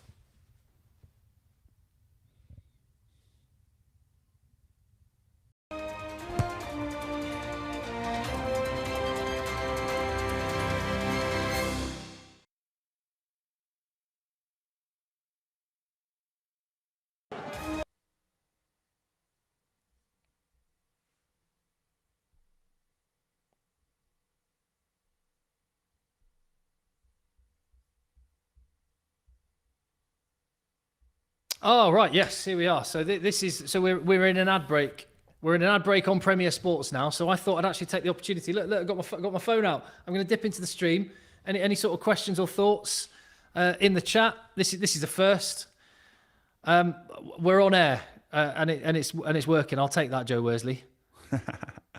It's all working and kicking off. We're just seeing here some of the physicality from the Toulouse players, including the backline and Tamac and Kinghorn. They're manhandling Taufafina, putting the bins out. I've got a question here, actually. I've got a question here. Are you able to say this? Alan has said, Joe, I think you said your contract with Perpignan has been fulfilled. Really interested in what's next for you. Off to join Georgia. Worked with them before, loved it. And looking forward to joining up with them through to the World Cup. Perpignan was fantastic, incredible fans. Love the top 14. Going to miss it, but it's just the right choice right now is to do the one I've taken. We've got a comment here from Jordan who says this game reminds him of the URC final. That was one-sided. We are seeing some one-sided finals this year. Yeah, that's why I was really egging Montpellier to come in and get a try on that last penalty shot to the corner. It would have been nice to have seen for the second half. I've got one question here, actually. I don't know. Does anyone in the chat know why the referees have number 84 on their back? I don't know. I want to know the answer. I want to be able to go back on the telly and say what the answer is. I don't know. So please tell me and don't make it up. Maybe okay. I've just heard it in my ear from Super Dougie, who said it's because 84% of people said in a national poll that they respect the referee. Oh, nice. So there you go. So it's I thought it was like a 1984 reference, like George Orwell. Let's not get into politics and France and no, let's not go there. Montpellier way too soft. Hello from Germany, says Stefan. Toulouse are going to score 84. That's what it was, says Ben Turner. Oh man, it might be. That's the referee's prediction. Yeah, but that's my worry. If Montpellier throw caution to the wind, start going for it. That they did a short kickoff towards the end of the second half because they're already chasing it. Yeah. If that falls for Toulouse and you suddenly end up under your posts again, that's how you end up losing 71-17. Yeah. Just looking at the chat here, how does the top 14 final compare with the Prem final in terms of atmosphere? The Prem final is a brilliant occasion. Joe Worsley, he can tell us. He's won the Premiership and he's been a coach in a top 14 final. It is an 80 plus thousand people, incredible stadium, wonderful day. This year, Northampton Exeter had fulfilled that with an incredible game as well. So yeah, I think the Prem can hold its head up high with that final. The spectacle you have at the Stade de France is slightly different, but obviously you've got the other side of it, of people around France watching in their millions and millions and millions. I think we might be going back on air shortly. Okay. I'll wait to be told. 45 seconds. Okay, I've got time then, Joe, to ask you this question here from Waspy Matt. How's Joe's backside after the bike ride for the Lewis and Doddy Foundation? It's taken me a week of regular lubing up regularly. Right, on that bombshell, we're going back.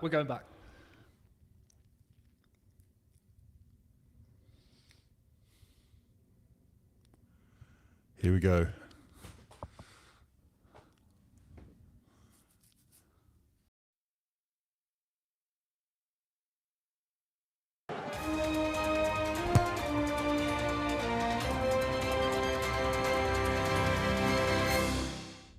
Now, if you love all things French rugby, and there's a lot to love, then check out our FR UK YouTube channel, the go-to destination for all things French rugby. Live matches, news, big name interviews, tactical breakdowns. We have got the lot. Search FR UK Rugby and give us a like and subscribe. And we were just seeing the pictures there of the players walking out. Toulouse looking very, very comfortable in the Stade de France. We're very, very close to the second half kicking off. Massive moments ahead for Montpellier, Joe Worsley. Huge moments. They need a reaction right now, or this could be a long, long second half for them.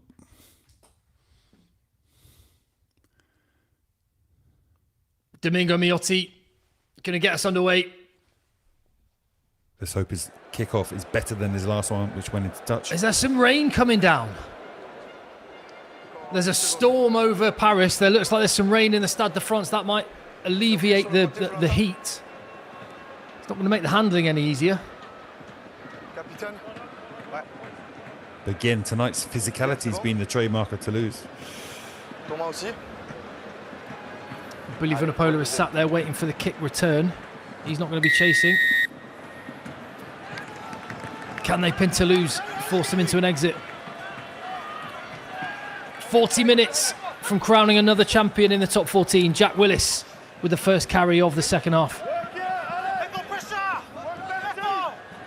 Toto off the right foot again. His kicks have not been great this evening. That one was not far off. Perfect. 2 meters too long perhaps, but the Toulouse defensive line can go to work. And first shots. Rodrigo Netti, on his 100th appearance, is taking names. You'd imagine Montpellier have been told maybe up the offloads. Lenny Nucci appealing to the ref, thought he might have been taken. Gets the offload in. Miotti. Ngandebe. Oh, go on, Takes boy. it himself, and this is the moment they needed at the start of the second half. Try scored, Justo Picardo. Awesome. That's the reaction. That was good, wasn't it? A fantastic chip. It's what it's taken to beat that Toulouse defence, which was, like you say, taking names. But then the ability to play that ball quickly and support him behind it was the difference that Montpellier have had this year. The Argentine, Domingo Miotti. Ngandebe did well to just pick and go with the one clean out from Nucci. See, they're not messing around. They're not taking any more time than they need to. It's just a Picardo. It's a wicked step off the left foot. Isn't it? Jack Willis was nowhere.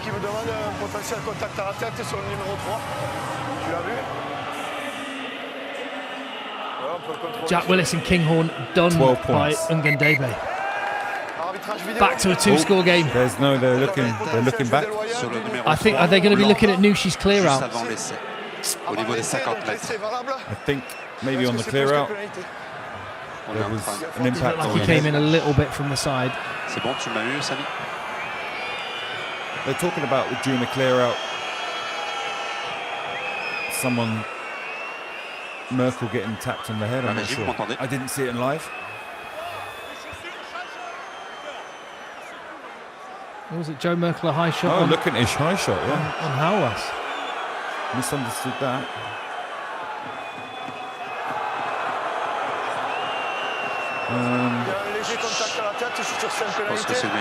Yeah, he's saying it's just a penalty. So, advantage over because try score. Ok. On rentre à jaune. J'ai une décision. Le danger est faible, plus facteur atténuant. Donc c'est simple pénalité, on repartira. Merkel, that's Toucher la tête. a spitting image of, what's the movie with the guy who robs things, steals stuff with a bald head? There's a spitting image of him at that moment there.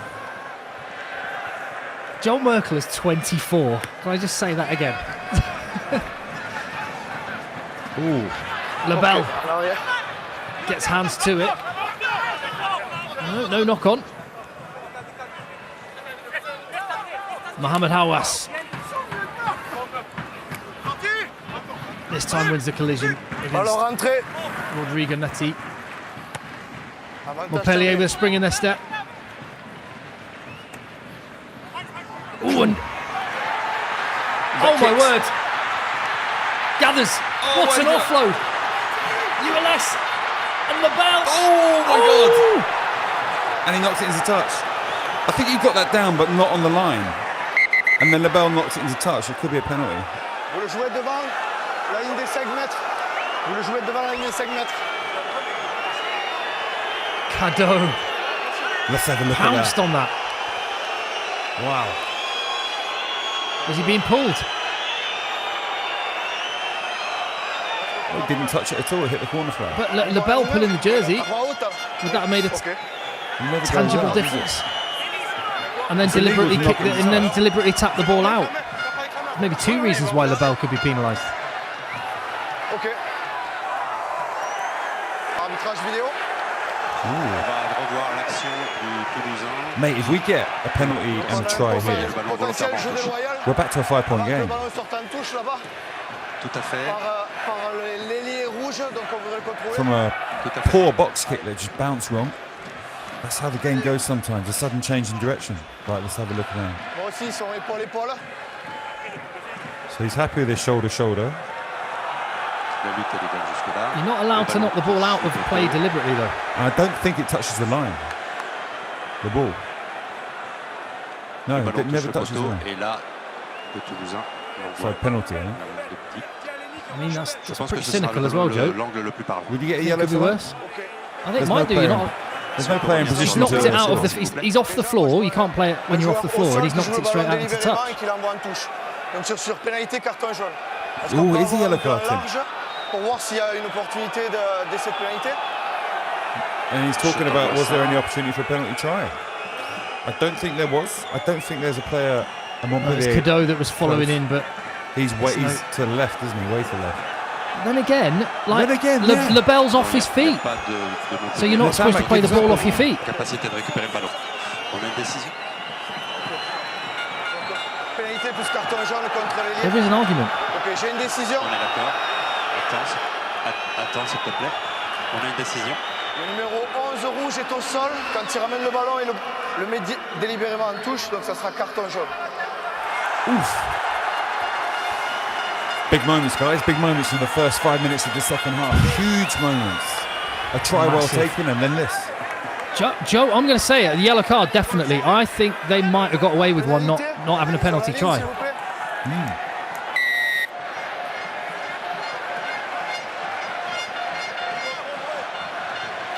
Oof, pressure. What do you Montpellier were here a couple of times in the first half, Joe. A couple of line-outs in the first half that they did not execute. They're not going for the line-out on this occasion. Hawass. Again, he's asking the referee for something, even as he's going to the deck. Like Jack Willis. How did Jack get on Jack that? Willis. Did he let go there?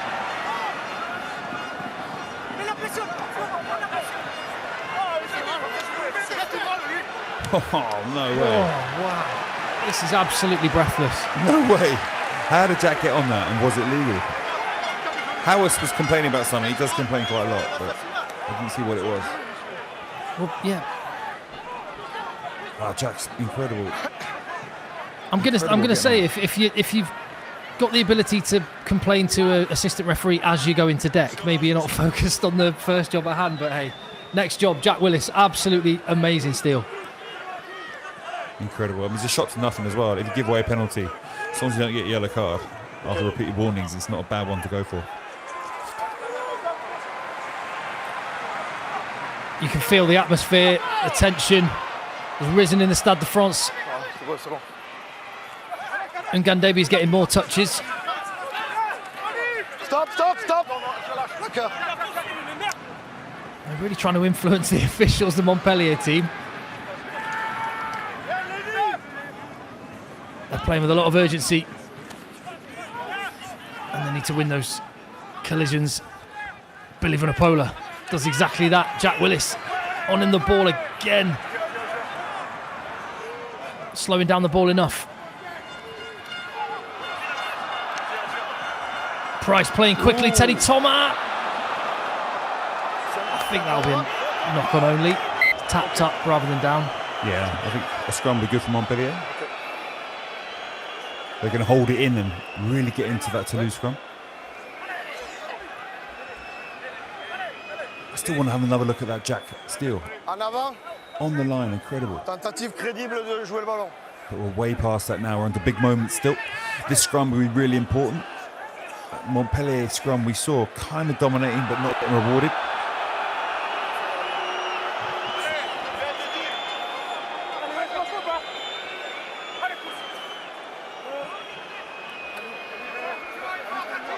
Ramos is not going to give a penalty for that.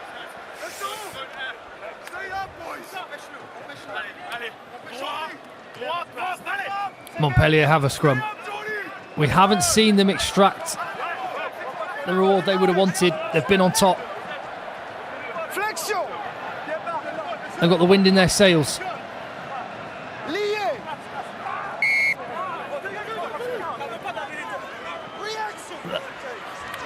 Free kick played quickly. De Guy, the Canadian. Another steal. This time Emmanuel Mayafu.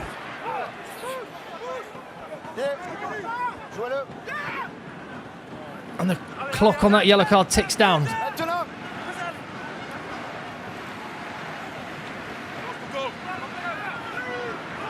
So calm there, Toulouse.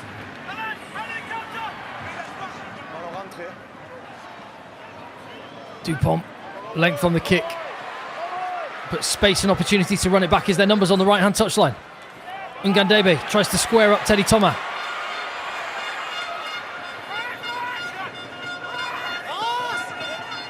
Down the blind side again.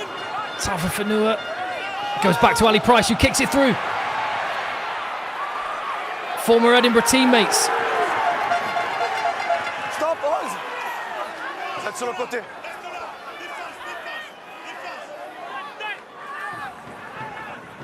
This is a different Montpellier that's come out of the changing rooms at half-time. Unfortunately for Montpellier, it's the same Montpellier when they're in the 5-metre channel. De Gouy, give the pass. Oh, it looked like a rugby version of a tap-in. They've lost the ball, no way. And they've lost the ball again.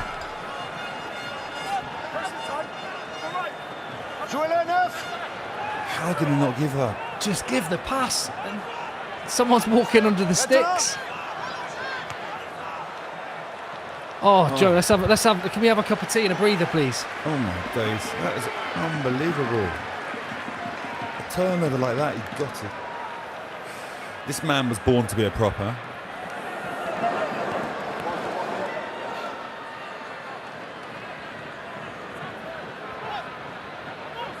He's getting more touches this half, isn't he? Ngandebe. This was a moment. Blair Kinghorn and Ali Price.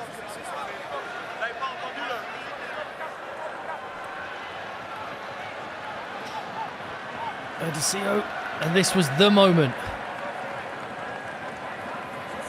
And I suppose, to be fair to Toulouse, they did fly up, try and shut the option down.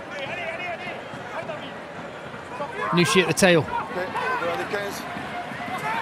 Tyler De Gouy. Montpellier still appealing to the referee. That's what they need, just focus on the rugby. Oh, one offload from Nushi was good, the second one forced. Dupont sees the space in the backfield. This game has opened up. And Justo Picardo is doing it himself for Montpellier. Oh, come on, support. The two Argentines combining again. And another steal at the breakdown.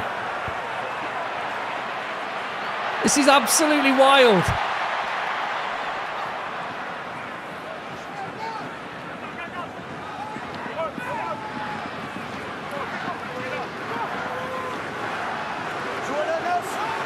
Listen to the atmosphere in the Stade de France. Oh, that's a big mistake. Taufa Fanua he's had a difficult night, let's just say that. He'll be so disappointed with that. You can see Toulouse not taking any risks. Yellow card, winding it down, kicking more than they normally kick. But still, the turnovers, Dupont there asking the referee, is the ball out, calmly going around, taking the ball, stealing it. Because if they'd won this ball, again, the opportunities would have been huge out for the left.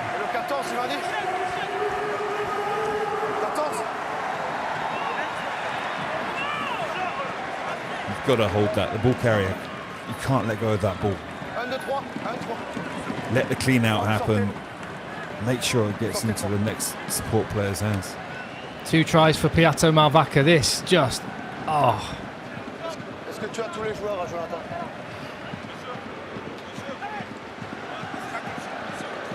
And that one a bit more conventional for a front row forward.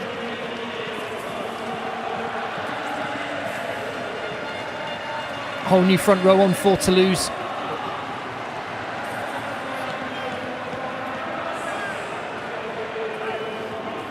Julien Marchand, David Ainu, Dorian Aldegheri. And that last front row were phenomenal in that first half. Yeah. Carrying, tackling, counter-rucking. And scrummaging's probably the only weak point you could argue they had, but they didn't get too penalised. A few free kicks. What an innings from that front row.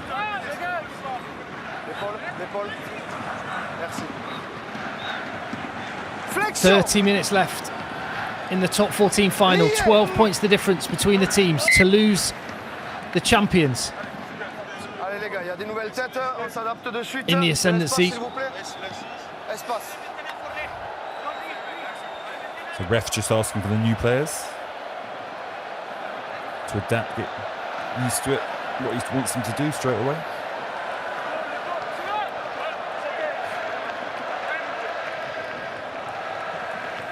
Flexion. Lié. Now you've got change at tight head for Montpellier as well. Someone that you coach, Joe Worsley, Wilfried Houkpati, but Toulouse, that new front row, come on and do the business. Dupont in sevens mode. Ooh, that's a big moment. 12 points, you take the penalty, don't you? Yeah, go to 15. Go to 15. Back to 3 scores. They were so close. That steal from Willis on the line would have brought it back to maybe a 5-point game. Instead, we're back out to 3 scores. Just as we got a second to breathe here, Joe, I'm curious from a coaching perspective. Montpellier have the noise. All the players are talking to him, back chatting and asking for the decision to go their way. It does start to play against you. And teams that start to do that, the ref thinks they're losing it, the ref will go against them.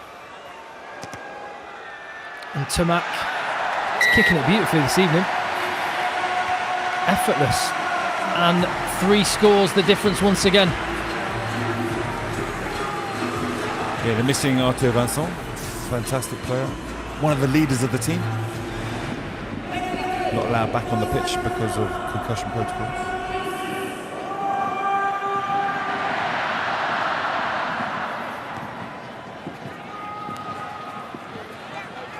To Miafu again. Tom Banks steps up and makes the shot. Is he going to go off his right or left foot this time?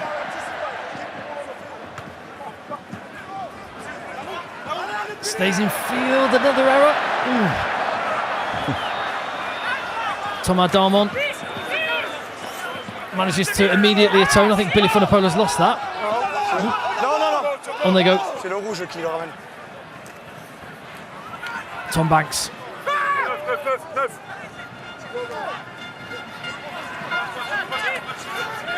Enzo Fourletta is on. Yeah. Again, Jack so well Willis there. Again. Wow. So the ball carrier fell with the ball under him like a squeeze ball fall. Okay. But Jack just locked him down, blocked the ball from coming out. And when you do that, the ref's going to give you the penalties. In effect, the ball carrier is never presenting the ball.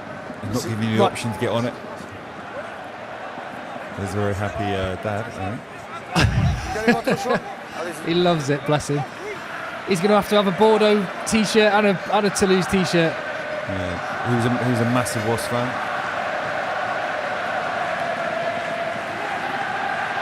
Thomas Ramos is on. The crowd in full voice. I think Toulouse feel like they're on for number 25.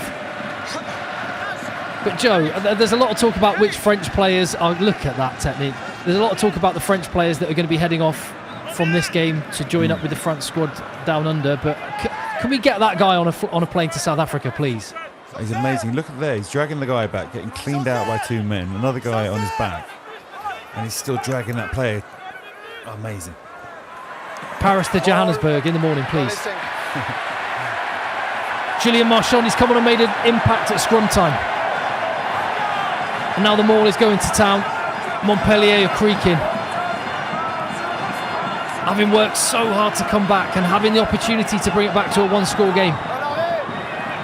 They risk losing it. Dupont steps, bounces.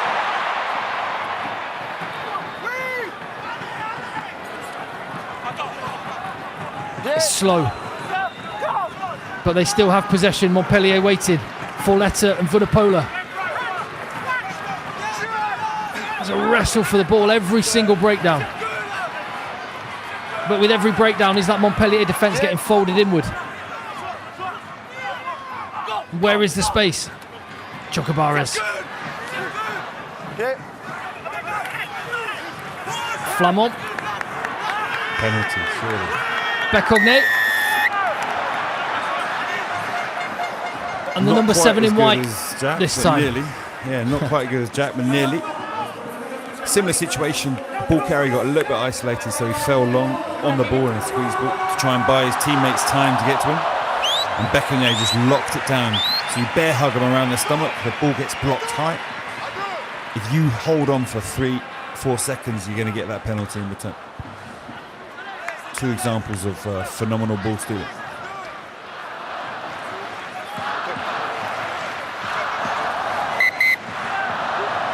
I can't get over this crowd, Joe. That atmosphere is just crazy. It's incredible. I mean, the Toulouse fans are probably feeling this is really going their way now. After a nervous that first 5 minutes, a try and what we thought was going to be a try.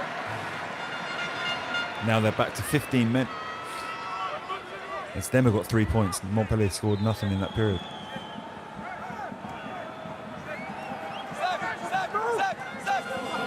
Hard to the tail. Billy Vunipola and Emmanuel Mafu. That was meaty of kaiju. Meaty collision, yeah, meat grinder right there.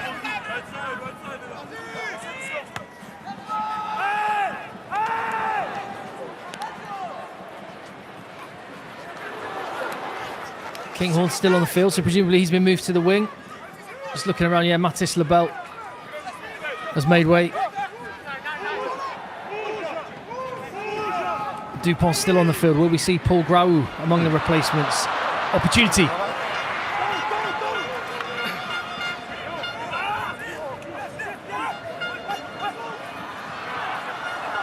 If you look at the Toulouse line, everyone on their feet, not contesting that breakdown.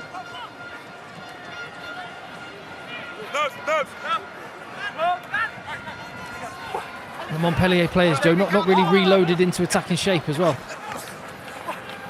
Tafafanua gets a bit of go forward. Another Jack Willis turnover, illegally this time. I don't think he said. Is he still in contact? Oh, so he's saying he dived onto the player. As long as you don't touch the floor, I think it's all right. Let's have a look. That was another incredible steal. Put it wow. Oh wow. Cinema. I love a French TV director, I really do. Yeah, Leo slow Collies, motion shots, artistic shots of a storm in the Paris night sky.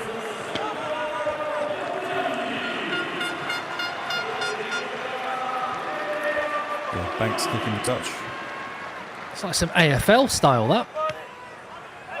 Well, it's worked.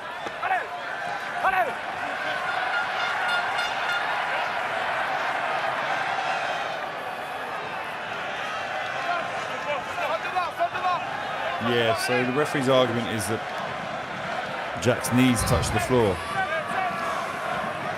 And as he fell onto him as opposed to being in control of his body. You could say he makes it look easy. I know it was illegal that time, but he makes it look so easy. Right, Montpellier, big moment. They need to get back again. All that work they've done, chalked off, wiped out.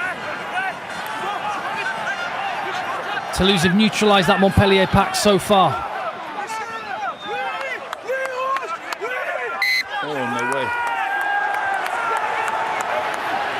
Another big moment on their line.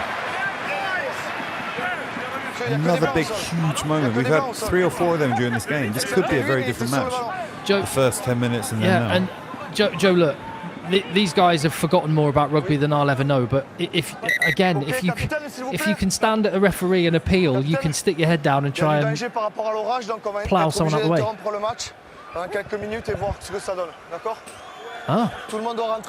So they're having, like in America in the World Cup football, they're having a storm break. Let's hope it's not too long. You saw the lightning there.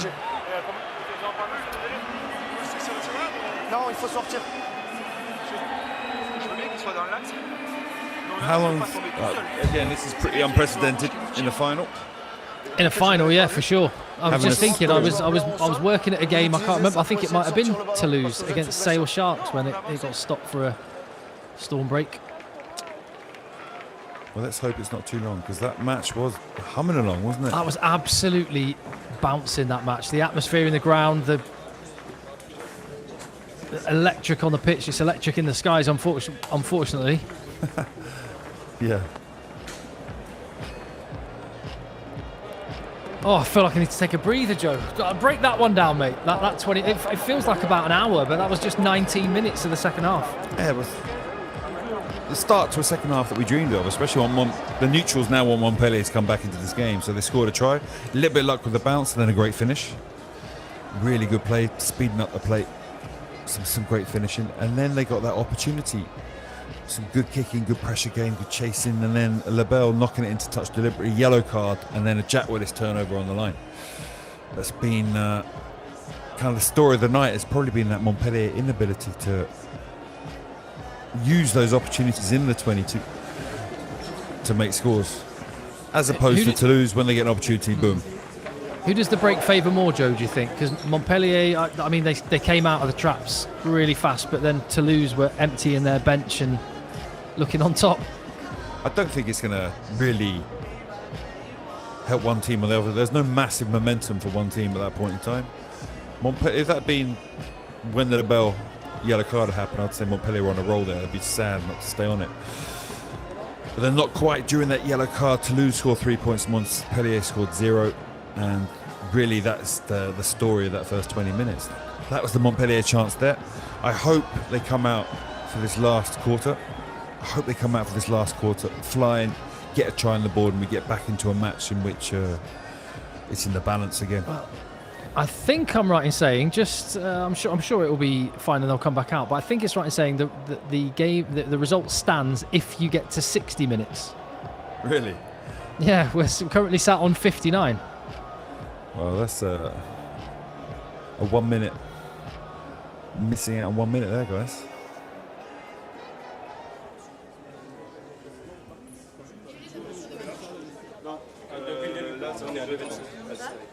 Let's see if Joe Worsley can hear what they're saying. And yeah, so they're talking about they're going to have to warm up again. Talking, I think he said it's like they're stopping for half-time, like a half-time stop.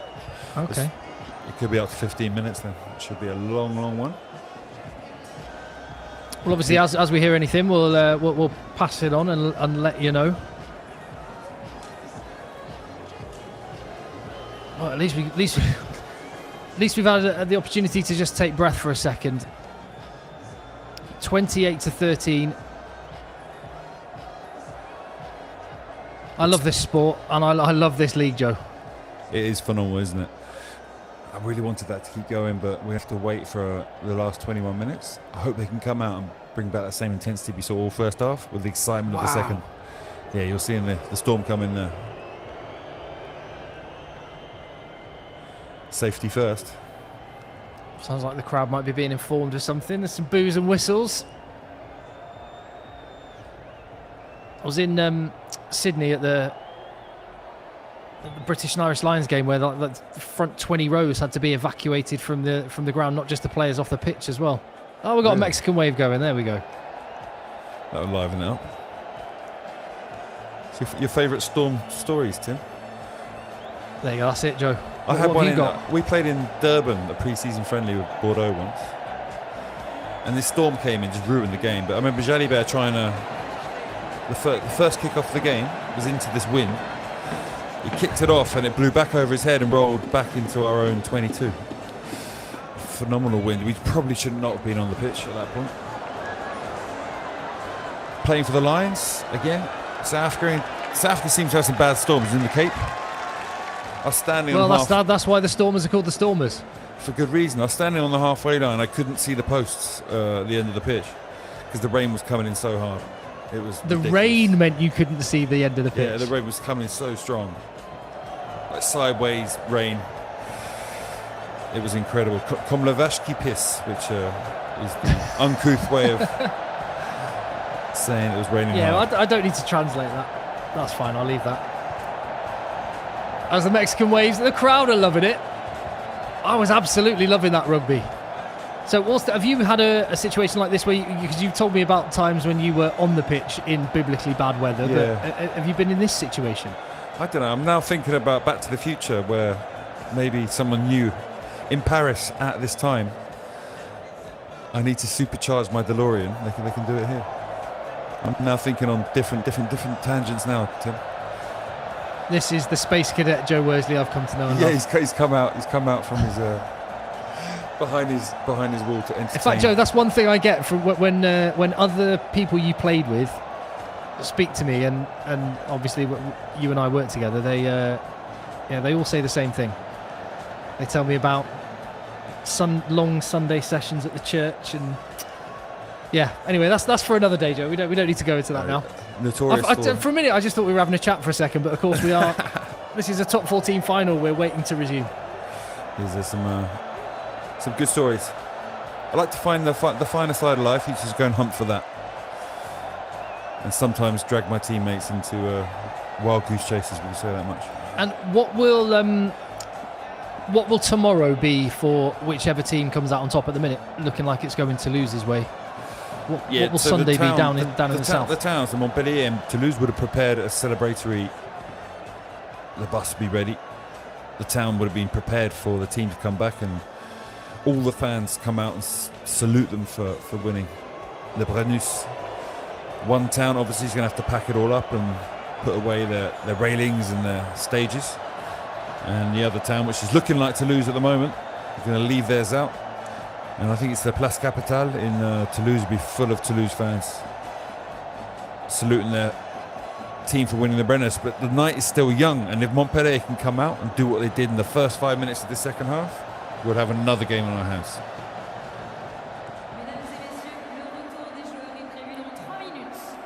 So 3 minutes. 3 minutes. 3 minutes until we can restart this match, guys. Okay. I think they So might have maybe to a short warm up enough bit period first. that we won't need a full warm-up, perhaps. Yeah, they might have to have a little run around.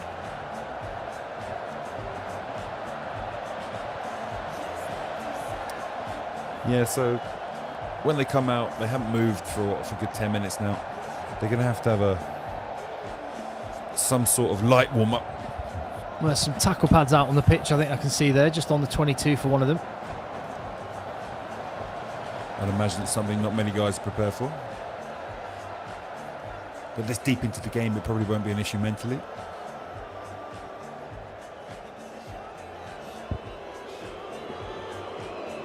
Oh, the crowd not happy the Mexican wave has stopped.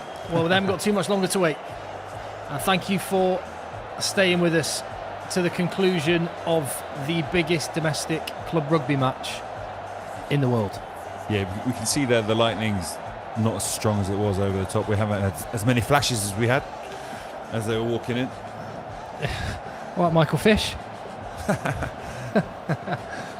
Was he the one that got it wrong? Was he the one?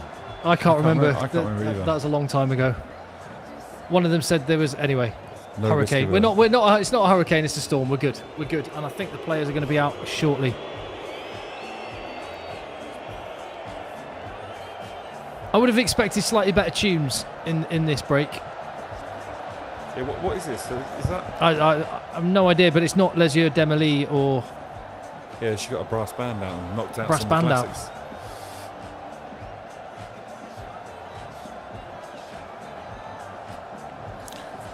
Hey.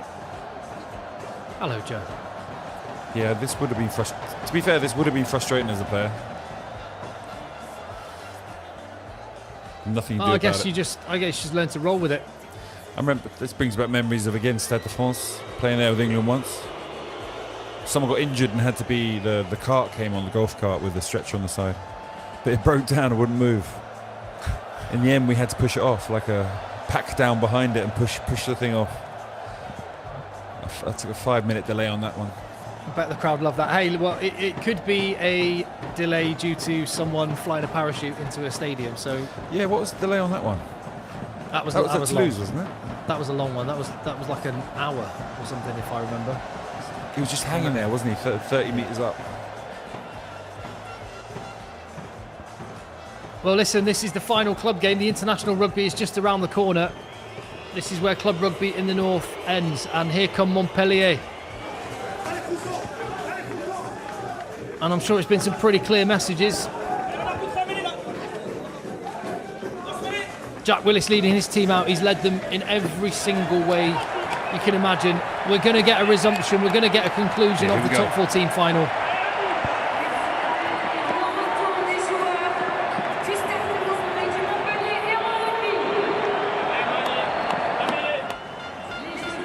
can't remember where we were on the actual ground. Yeah, there's you're right, there's a bit of warm-up, some handling from Montpellier.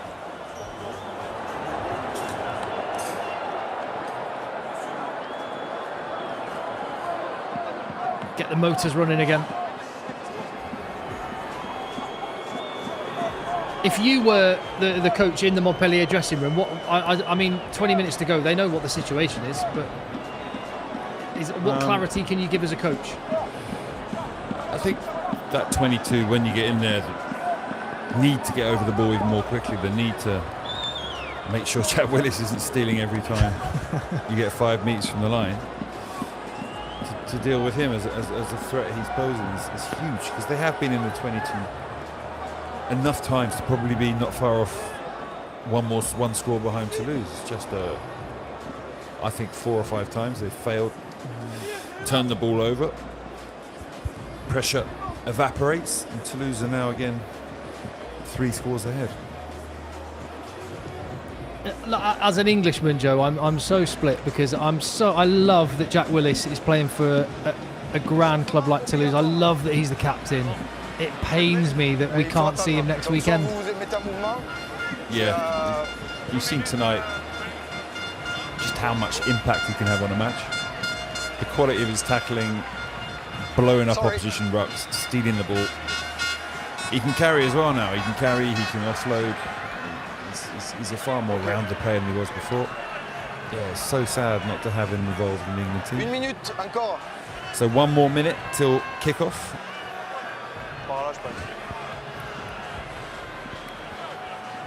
It's going to restart with a scrum, and we saw Toulouse's scrum right? Absolutely demolish Montpellier. Yeah, which is the turnaround from that first half. Altogether, he's probably a better scrummager than the guys that were on before. The guys they had before, maybe they were put into the starting team because they were there to tackle hard. They were there to repeatedly batter the opposition.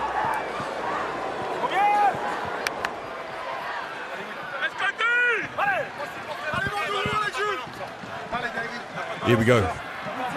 Let's see if they can crank it up to the same point as earlier. They just need a ball. That's the one thing they're missing.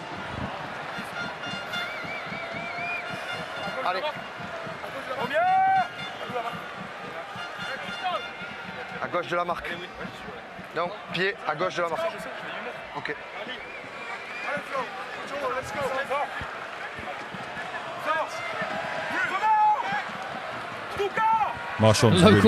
Local time in Paris, 10 to 11.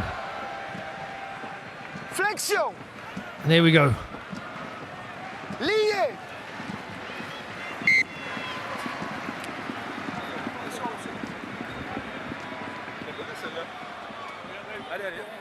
Les gars, il me faut plus de distance, d'accord? Trouvez la solution. Yes, you're saying there you're starting too close together. Be more distance.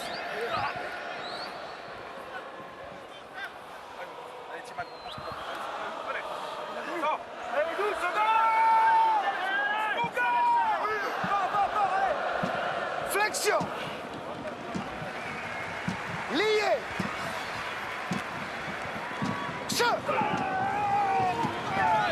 More like it from Montpellier. Lenny Nucci bouncing. You saw that power was unbelievable in that scrum. How did that scrum end up like that? And the one before be a penalty for Toulouse. Do you see the power coming through underneath, low? The Toulouse front row was skydiving at one point. Patine making up for the last scrum. Now the front row going to work. Composure needed. They've wasted so many opportunities in exactly this position. Ali Price looks to the blind side. Oh my days. That chat in the change room was about utilising every opportunity they have in the 22. So they balls that one up. Again, the first contact was quite slow, and it's really, really obvious they were bouncing back to the short side.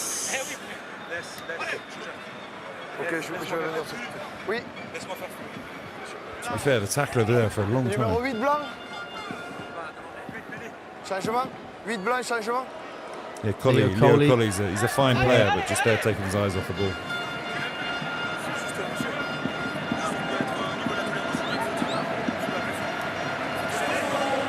Barassi Baka coming on.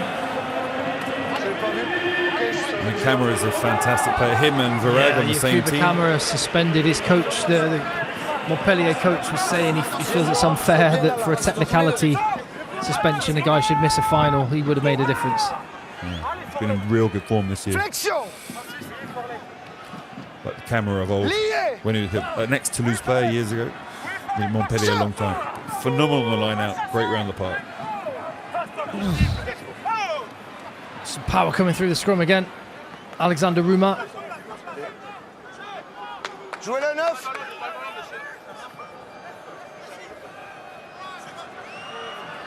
Vous bloquez le ballon. Maintenant 9. Montpellier fans getting a little impatient. Dupont eventually with the kick. Stays in field again. Thomas Darmon. Jack Willis fighting for the ball again. Not this time.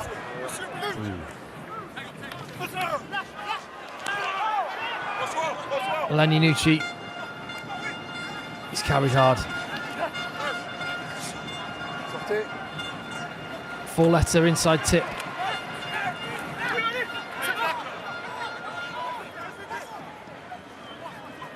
Looks like Ngandebe looks not on the field. That's a blow, but Leo Coley. Oh, wow. Leo Coley, oh my goodness me. Wow, an error a moment ago, but that was absolutely flawless. Man, that's interesting. We're back to 8-point game. Hopefully. For me, wants the underdog to be in this match as much as possible. Oh. Wow, that's really good pace. Poor defence as well, you're safe from Toulouse. Was that Barassi? Barassi's not really lit up tonight. He's made a couple of mistakes as well. That was a big one. I think he didn't need to slide off. Collie just straightened up.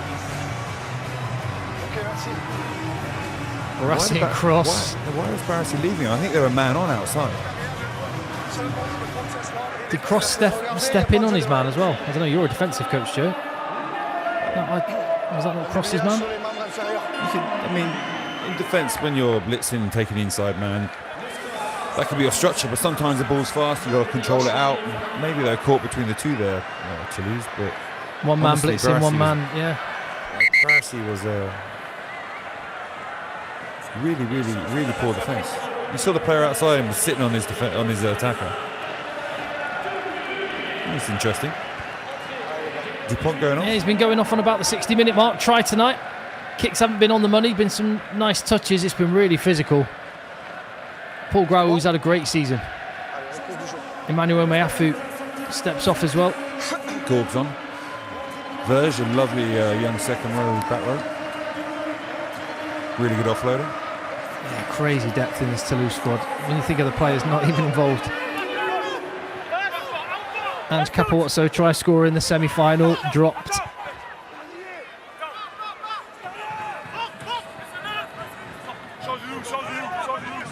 $28 points to 20 as we close in on the final 15 minutes.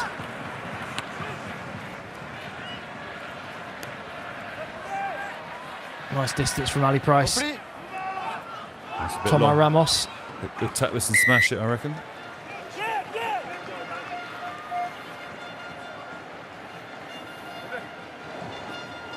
Is he giving him something to aim at? I don't know, I think so.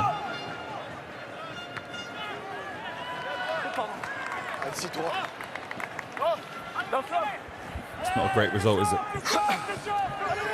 think as Montpellier been better off smashing that as long as possible straight away, staying in the battle. Toulouse had given them the kick from their own 30-metre line and end up with a line out on the opposition 10.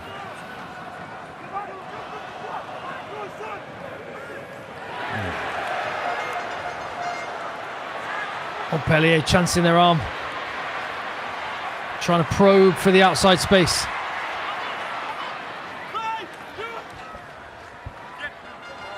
Toulouse waiting, closing that space down.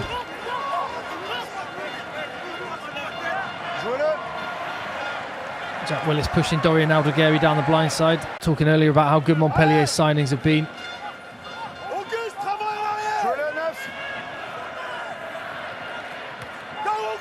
Graoul. Oh, it's taken cleanly. Thomas Darmon into the 22.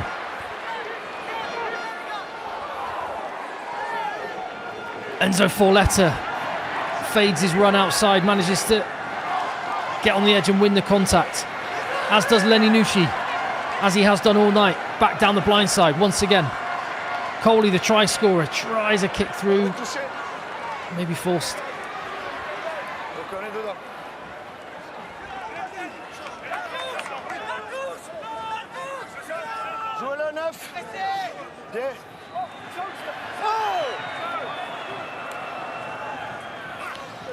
Flamand gives Graoul slightly better angle. It's a touch, Joe, or would you go for just distance? I always prefer that distance is number one. If you can do what he just did there, above the 40-metre line, I'd say is a good result. If it stays on, they can play it. It's not the end of the world when you've got a good chase line. Obviously, that's contextual. Sometimes you're playing against teams with phenomenal counter-attacks. You've got a yellow card that changes. You've got intelligent players who are capable of taking the context into that as well. But what you don't want to do is death by 1,000 cuts. And if you kick it off close to your own 22, is no good for anybody on your side. Oh, untidy, and Julien Marchand. Already seen Piatto Malvaca, the starting Toulouse hooker, cutting loose. That's I thought I was going to say a beautiful pass from Roman Ntamak if it had gone to Blair Kinghorn. He saw where the space was. 4 letters flown out of the line.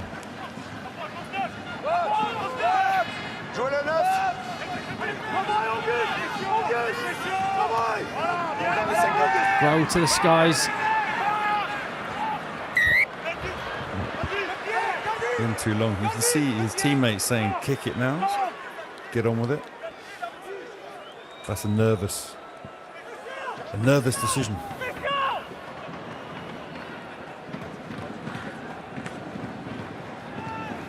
Staying in field.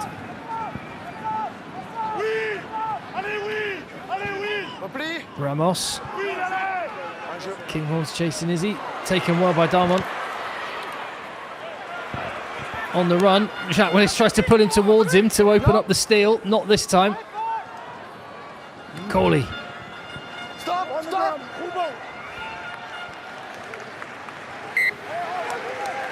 Yeah, Toulouse is just sitting 2 men back. They're time wasting a bit there. I'm not sure. Still 10 minutes to go. Can they play that all out?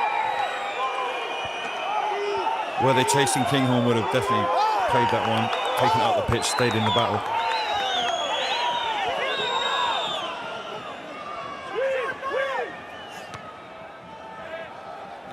That's a kick. Oh, he's given that a wallop. Wow.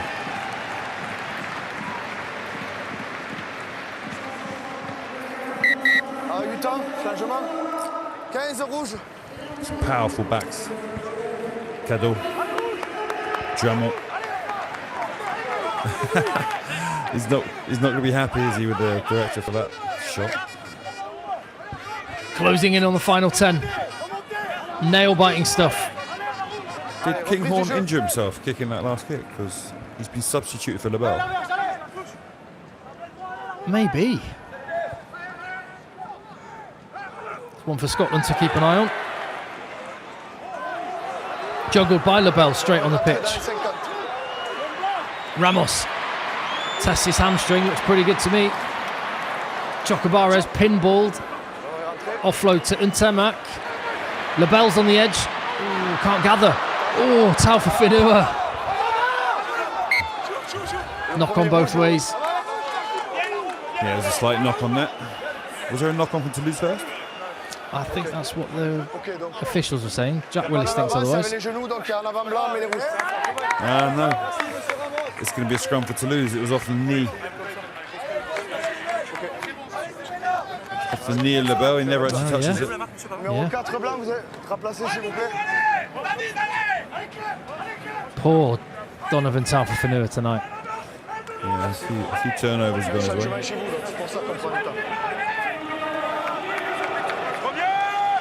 Still 8 points, guys, so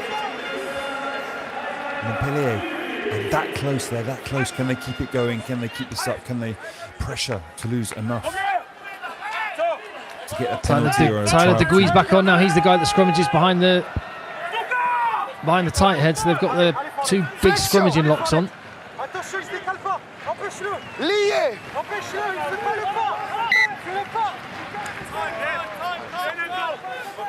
The scrum coach from Montpellier.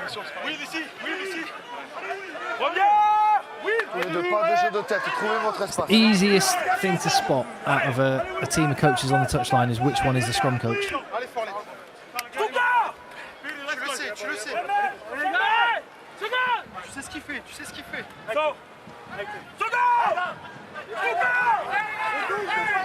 Flexion.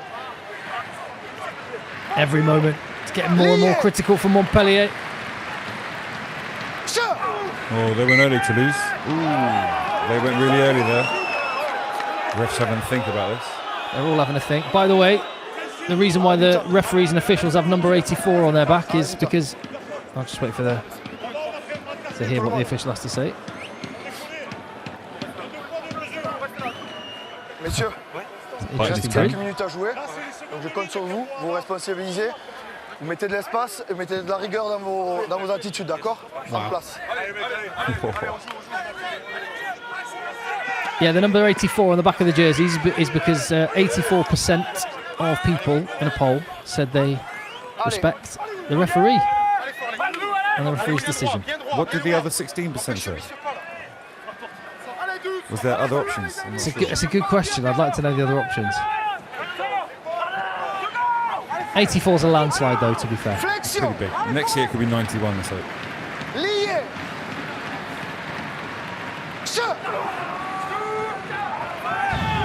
It's gone down. Referee's allowing it to play on Alexander Ruma. Mathis Lebel. With every moment that passes, Toulouse getting a little closer to another medal around their neck. Something these players, it's the culture of the club, they've got used to it.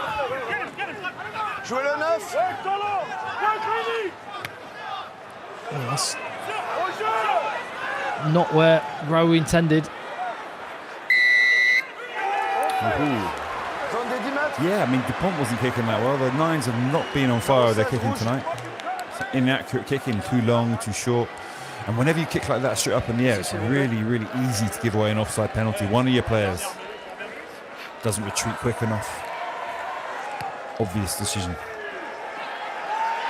Wow, is that who kicked that one? Gone for it. That is an absolute belter.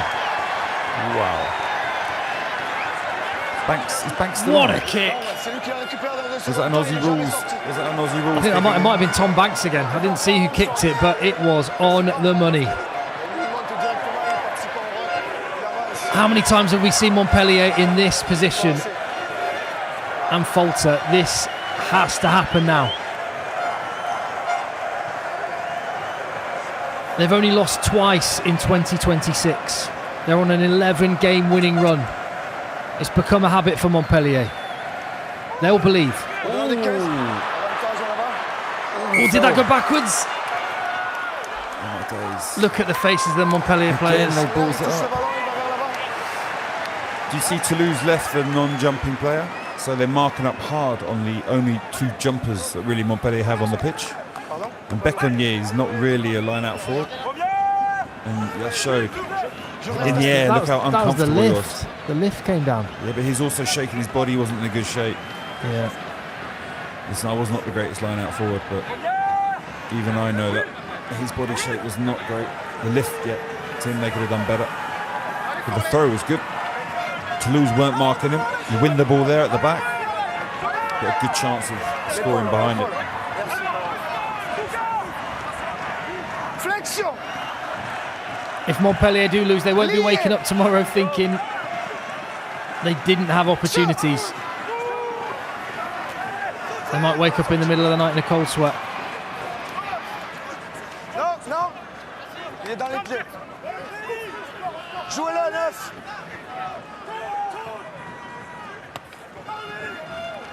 Toulouse have the clock on their side, and it shows 5 minutes. And for that final 5, Antoine Dupont. Come on, 10. Tamak going off. On for Tamak.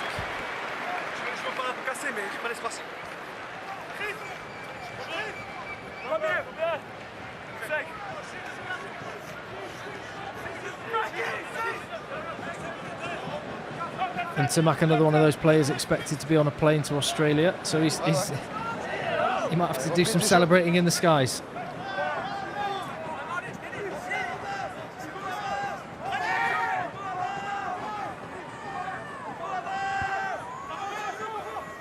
Adam Beard bounces out, Lenny Nucci takes.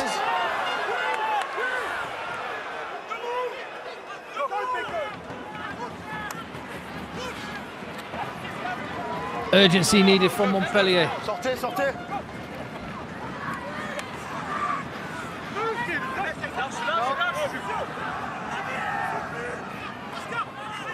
But when it's taking that many more men, another one. Yes, support player, I think Beard is penalised for going straight to depth. So the ball carrier falls, tries to present the ball, is tackled. If one of the support players has dived straight on top of him, losing his feet, you can get penalised. You've got to stay on your feet around the breakdown. And if you do fall, you'll be away from the ball. Joe, you said before the game, as a man that's played in so many big finals, you can't even remember how many you played in, but that you ended up loving them by the end of your career, but like terrified in the early days. And it does just feel like that championship mentality has been there from Toulouse. Yeah, but talking to them when we went to Toulouse, you can see that on our channel. They talk about winning, number one, all of them winning. That's the DNA of the club, is all about winning.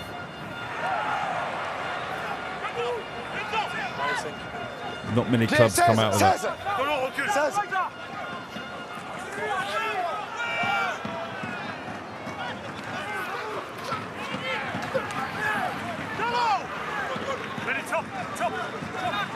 It's getting desperate for Montpellier now.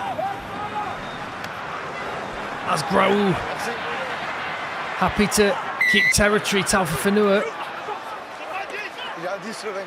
marks and goes, and it's desperate stakes now. Nothing to lose for Montpellier at this point.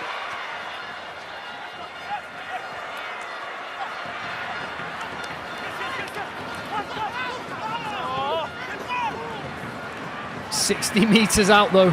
Just Picardo's had a big impact since he's been on the field.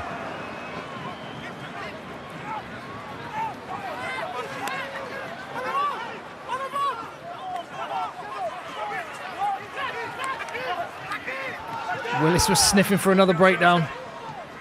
Price sees the space. Toulouse almost tempting them to kick. Teddy Thomas shepherds it out. Yeah, Toulouse have an injury there as well. Cramp, it looks like. Choco Barrows. He's a great player. He's a great player. He was a doubt for the game. Didn't train in some of the week, but absolutely elite. Yeah, the physicality. You say physicality in that Toulouse back line. He's the guy that brings it. Pierre-Louis Barassi returns it. Looks like he's going to get another medal around his neck as well.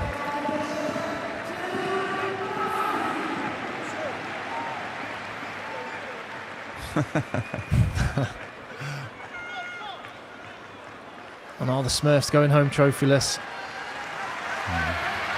It's been a great season for Montpellier. They've won the Challenge Cup. They would have been the first team ever to win a Challenge Cup and top 14 final in the same season.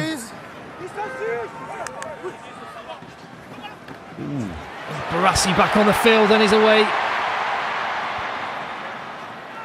And this looks like the death throes now for Montpellier, unless Lenny Nucci.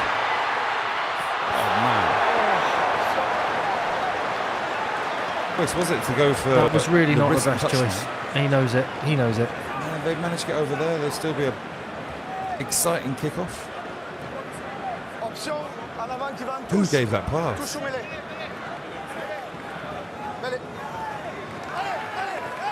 Yeah, Roumain gave that. He made up for it with the tackle, but he's the one who gave the naughty pass, which nearly resulted in the try. Howes losing his rag. I'm saying nothing, Joe. Everyone going mental, watching it up in the stands. Fair play, the Montpellier crowd are still giving it some beans.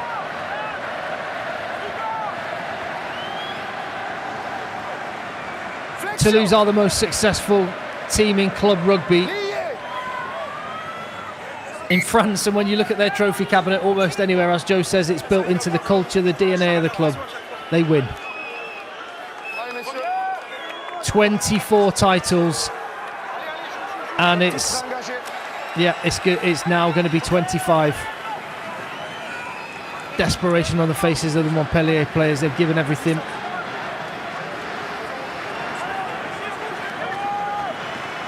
Toulouse won the physical battle, and I think they've won the mental battle. Great season from Billy Vunipola.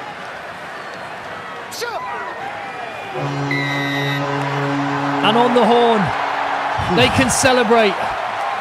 Jack Willis is going to be the first Englishman to lift the Bouclier de Brennus as captain. Since Johnny Wilkinson, the final whistle blows, Toulouse have their 25th French top 14 title. History makers once again. It is an incredible record. Montpellier did push them close tonight, but too many mistakes in the 22. Too many mistakes close to the line. Mistakes they haven't made all season. You can see what it means for them. Desperately disappointed. A team that generally thought they could win.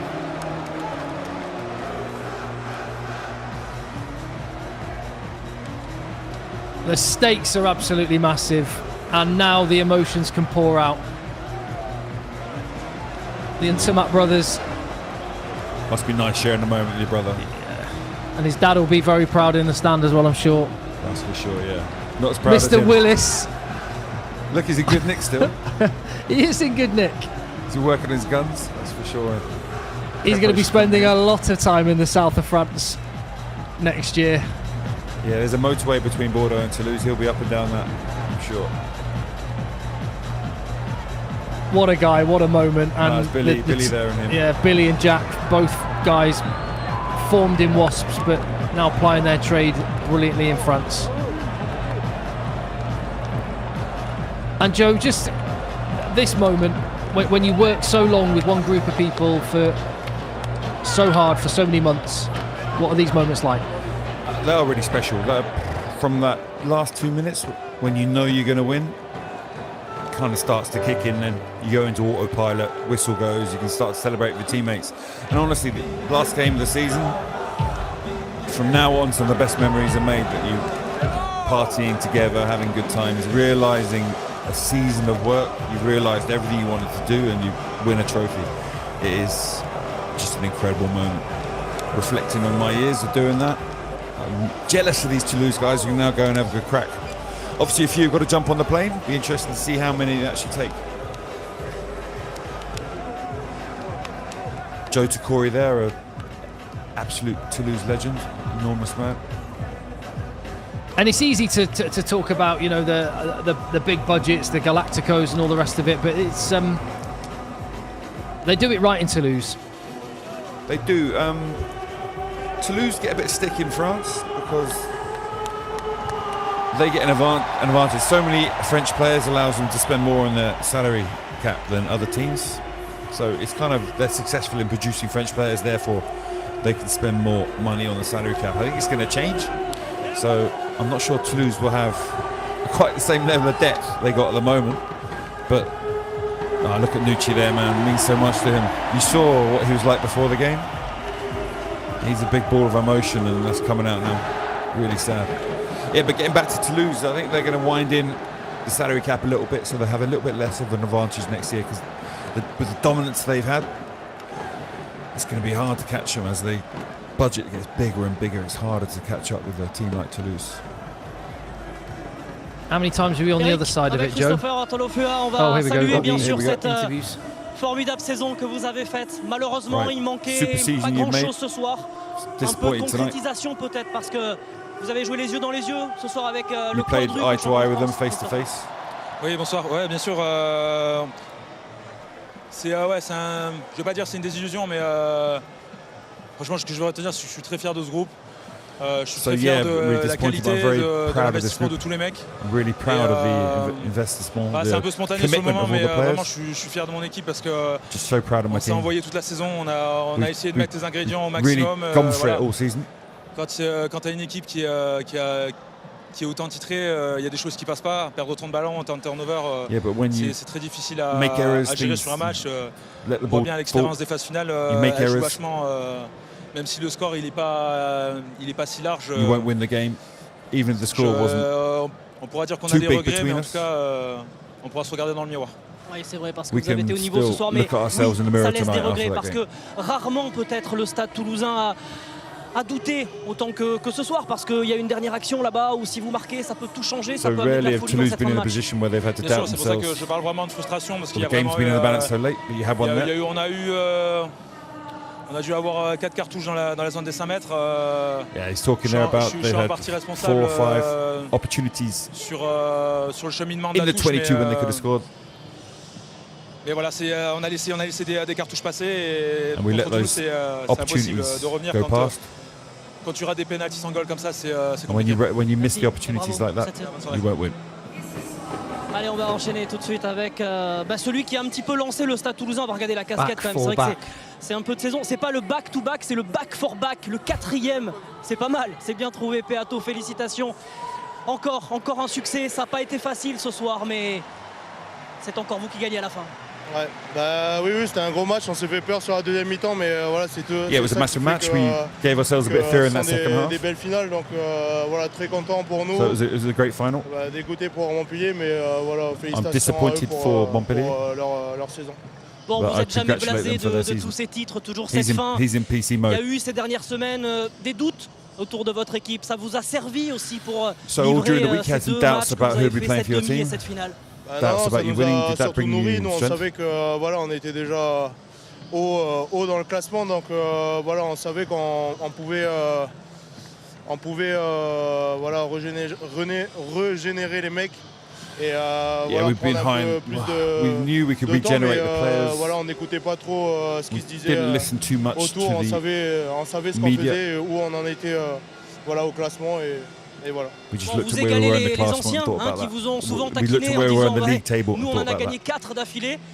Ça y est, vous allez pouvoir aussi les regarder dans les yeux et leur dire nous aussi. Je pense que le niveau d'avant, il n'était pas comme aujourd'hui. Ils n'auraient pas une médaille à l'époque. Mais bon, très content de les avoir égalés. Sorry, I missed the question. He's talking about back in the day they didn't win 1 medal, some players, and now he's got 4. I'm not sure what the question was. I was too busy talking myself. Well, I guess you can never take these things for granted, Joe. Like you say, there are some players that go their whole career and don't win a trophy, don't win a medal. Yeah, some incredible players. With this team 4 in the bounce, it's incredible.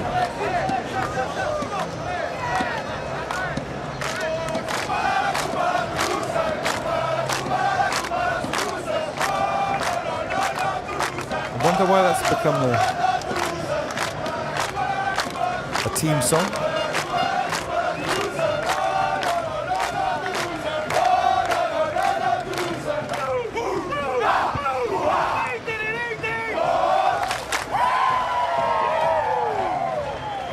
Yeah, well, you just saw a little bit of social media being recorded there. We're all going to see a 5-day bender from some of these boys, I reckon.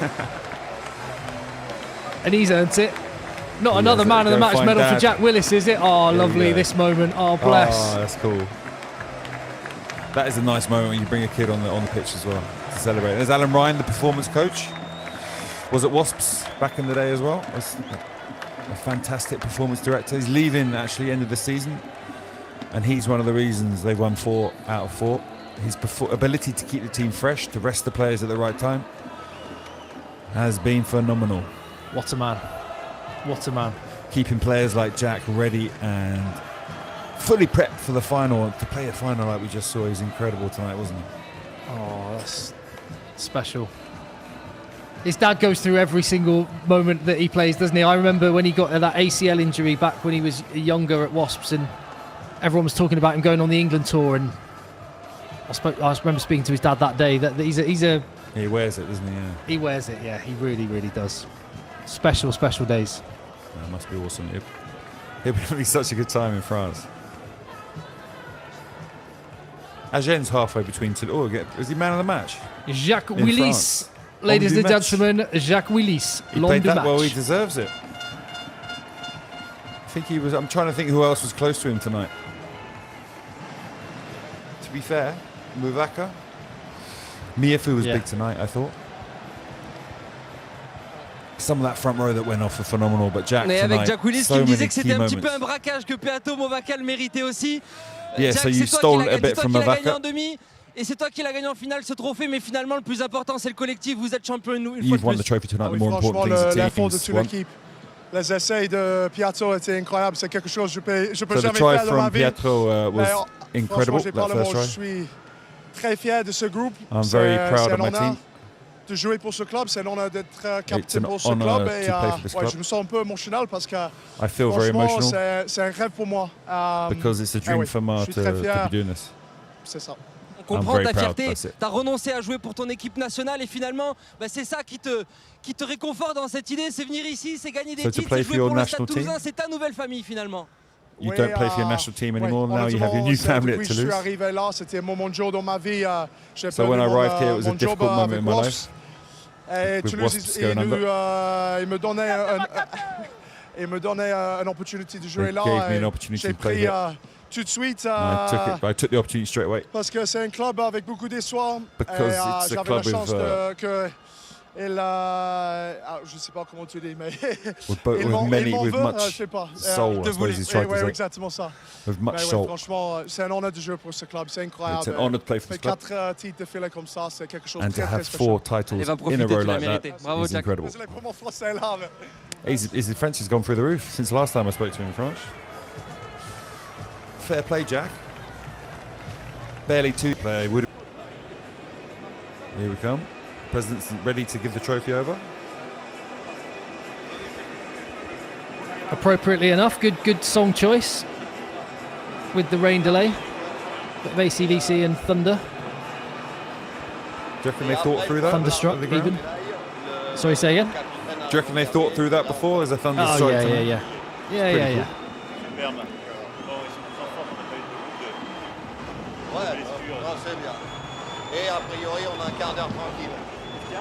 Can you hear what they're saying, Joe? Yeah, they're talking about we've got 15 minutes where there's going to be no rain. It's going to be tranquil.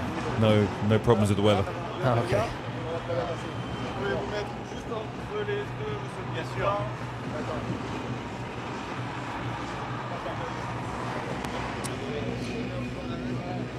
So we'll. I was going to say it'll be the officials first, I would imagine. We talked about what an occasion it is for Luke Ramos and his team. Officials first, always. For the 84% that support them and respect them. I reckon there's a few Montpellier fans that might be among the 16%, but however many decisions did or didn't go their way, they just didn't execute.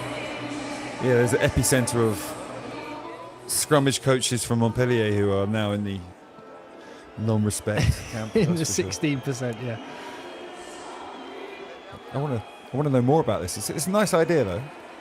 Just demonstrating how much respect the majority have for the referees, because it is a key point. I never get it why people shout at referees. It wins you nothing. I never get why they disrespect them or give them grief.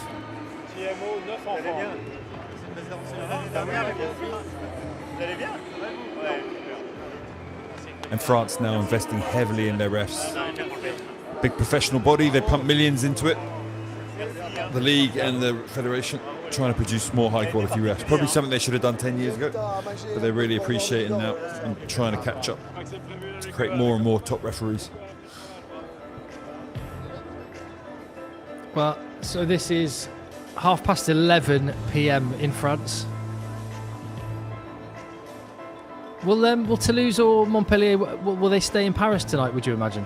What were you going to do when you were what did you do when you were cast? in the final. Stay in Paris, yeah, and go back the next day. So they'll fly back tomorrow morning or late afternoon and go and have their celebrations in Toulouse when they arrive. Now, Montpellier. This is what you don't want to be doing.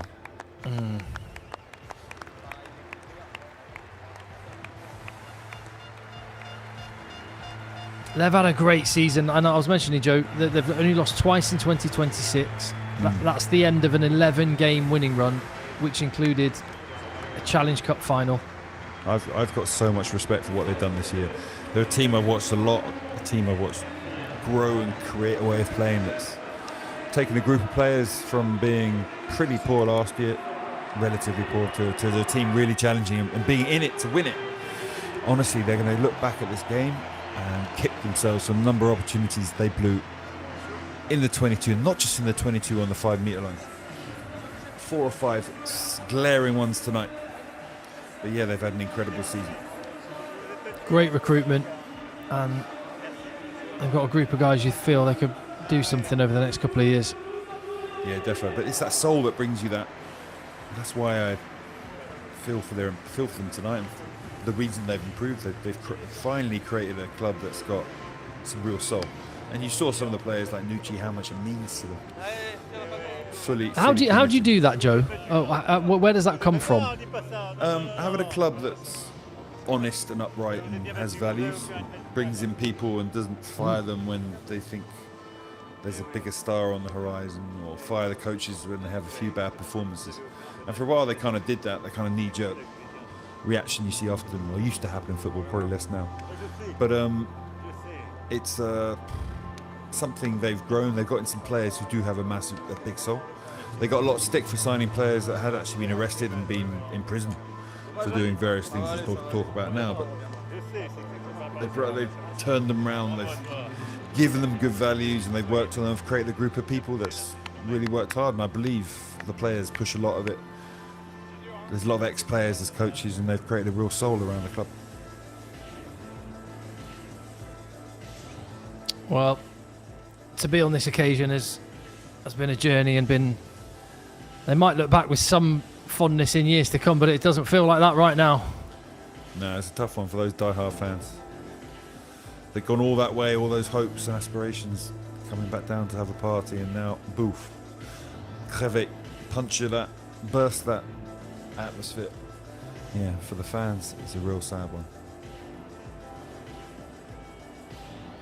But not for these guys. To the victor, the spoils. Ooh, lights out. Here we go.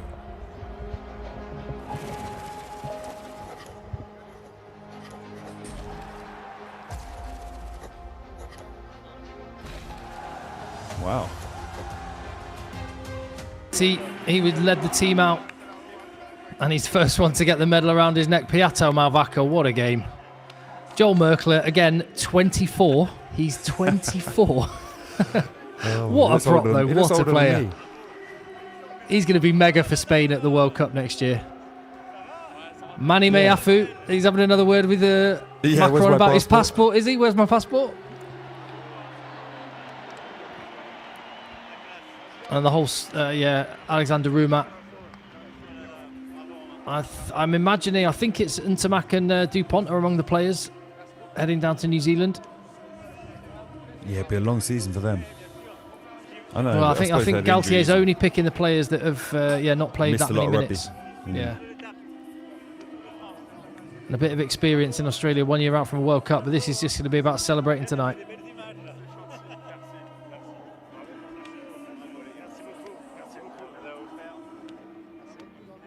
And these guys that go to Toulouse, Blair Kinghorn, loving life. The impact of the bench, Thibaut Flamand, Julien Marchand. That's just a cool trophy, isn't it, Joe? It is awesome. It's such a cool trophy. Yeah, I'd love to touch it one day. It'll be a special moment.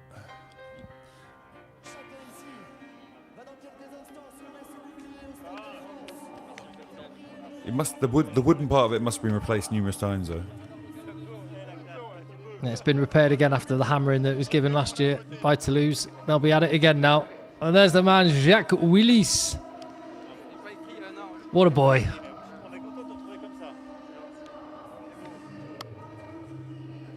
Eligible for Ireland in November, Joe. Munster tried to sign him as well. Yeah. Come on, Jack. And we haven't seen an Englishman lift the trophy since Johnny Wilkinson with Toulon in 2014. He's going to do it with Toto.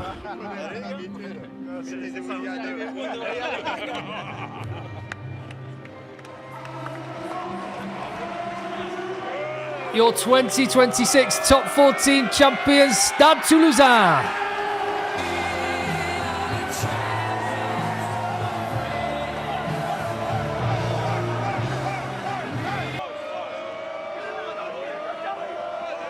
Do you think the alcohol ban extends to the players' dressing room, Joe? I'm not sure about that. Whether they'll get.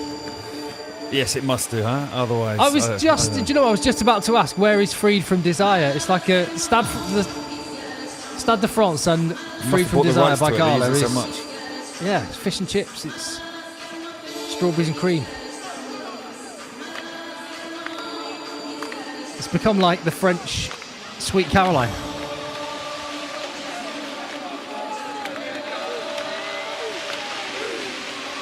I've just got to see a couple more Jack Willis dance moves. Come on. He was breaking it there. Joe Decore's got his moves.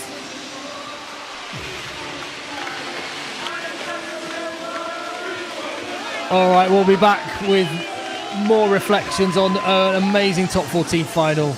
The pain for Montpellier, the glory for Stade Toulousain in a moment.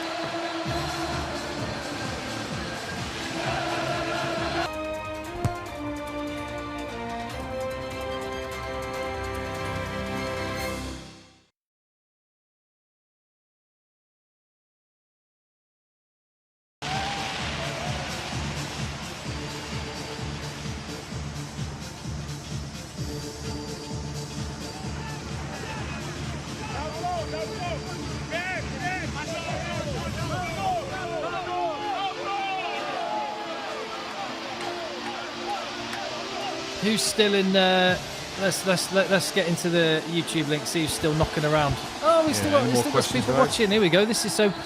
Just the TV is on advert break. What are you saying? Oh yeah, I didn't even mention that in the whole game. But it's just been reminded. Tommaso Menincello is being added to this team. Oh my god. Yeah. Choco Perez goes away with Argentina, so you can have Menincello instead. Boosh. Yeah, really clip their wings on how much money they're spending. Yeah. And the apparently the Bouclier de Brennus weighs 20 kilos. So yeah, any comments, any thoughts? Should have a stadium rave now, roll out the dance floor and let's go. Yeah, I'm up for that.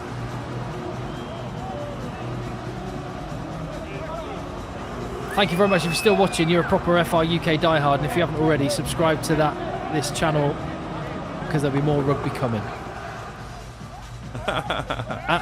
Psycho, is it? The Japanese 9. Oh, I love it. You're already on the Bouclier, surfing the Bouclier. Antoine Dupont has apparently, Joe, said that he is flying to New Zealand on either tomorrow or Monday. He has confirmed he will be.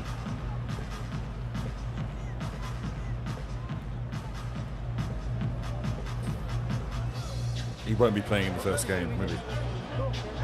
No way. After the sorry, I'm just listening to Super Dougie. What's that, Dougie?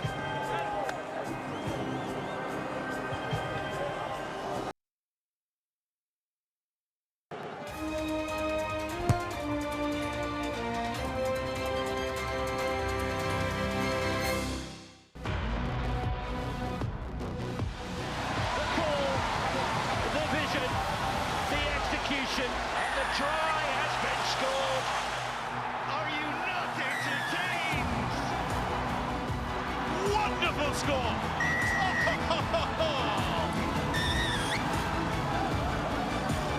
Rashford! Bellingham's a special goal from the Englishman.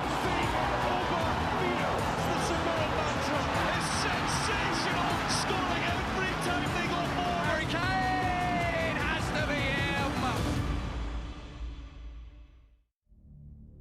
There's a proper rugby offering on Premier Sports with 4 games per round of the new Top 14 season when it kicks off in September, and the Investec Champions Cup and EPCR Challenge Cup exclusively live on Premier Sports. It gets underway on Friday the 16th of October, and by the way, the pool stage draws will be live from the Premier Sports studios this Wednesday the 1st of July, Premier Sports 2, 12:30pm, and of course every game live from the URC season, which returns on the 19th of September. Now, if you love all things French rugby, and there's a lot to love, then check out our FR UK YouTube channel, the go-to destination for all things French rugby. Live matches, news, big name interviews, tactical breakdowns, we have got the lot. Search FR UK Rugby and give us a like and subscribe. Well, it's closing in on midnight at the Stade de France. Toulouse, crowned champions. Thomas Ramos with his hands on the Bouclier de Brennus, not for the first time, and for Toulouse for the 25th time. And, well, in the last few moments, what have you missed? Confirmation Antoine Dupont is going to be heading down under to join up with the French national squad, among others. Saito was surfing on the Bouclier. Joe, that was a moment. Yeah, I think he'll be playing well in Japan, that one. Little Saito surfer. And is that the first set of ski goggles? Oh no, sunglasses. On those, amazing scenes, absolutely fantastic competition, and it's going from strength to strength. Do you think it could become a bit like the Premier League of football is in England, but with rugby in terms of domestic rugby, Joe? Yeah, it's why.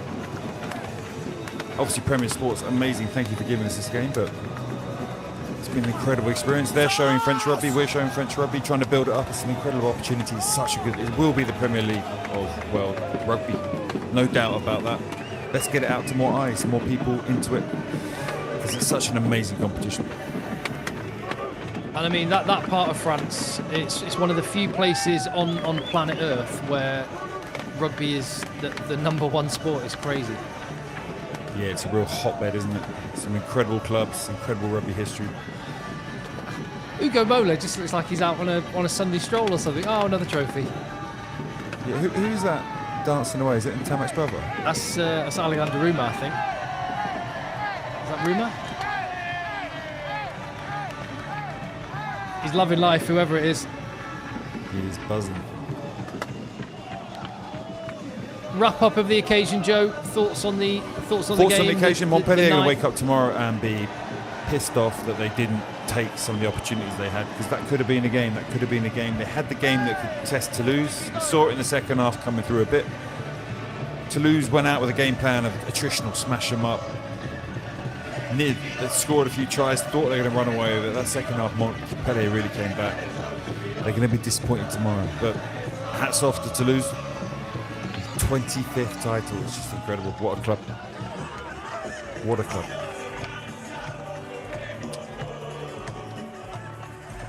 Amazing scenes, and thank you very much for your company for the finale of Club Rugby in the Northern Hemisphere. Next up, it's international rugby, but there's a whole lot more rugby coming your way on Premier Sports.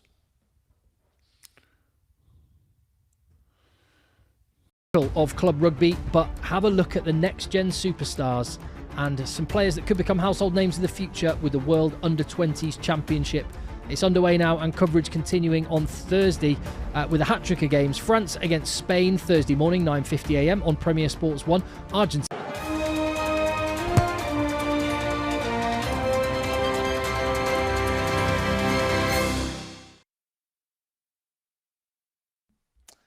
And all that's left for us to say is thank you very much for watching, and a very, very good night. Bonne nuit, Joe Worsley. Bonne nuit. And until the top 14 season returns on Premier Sports, au revoir.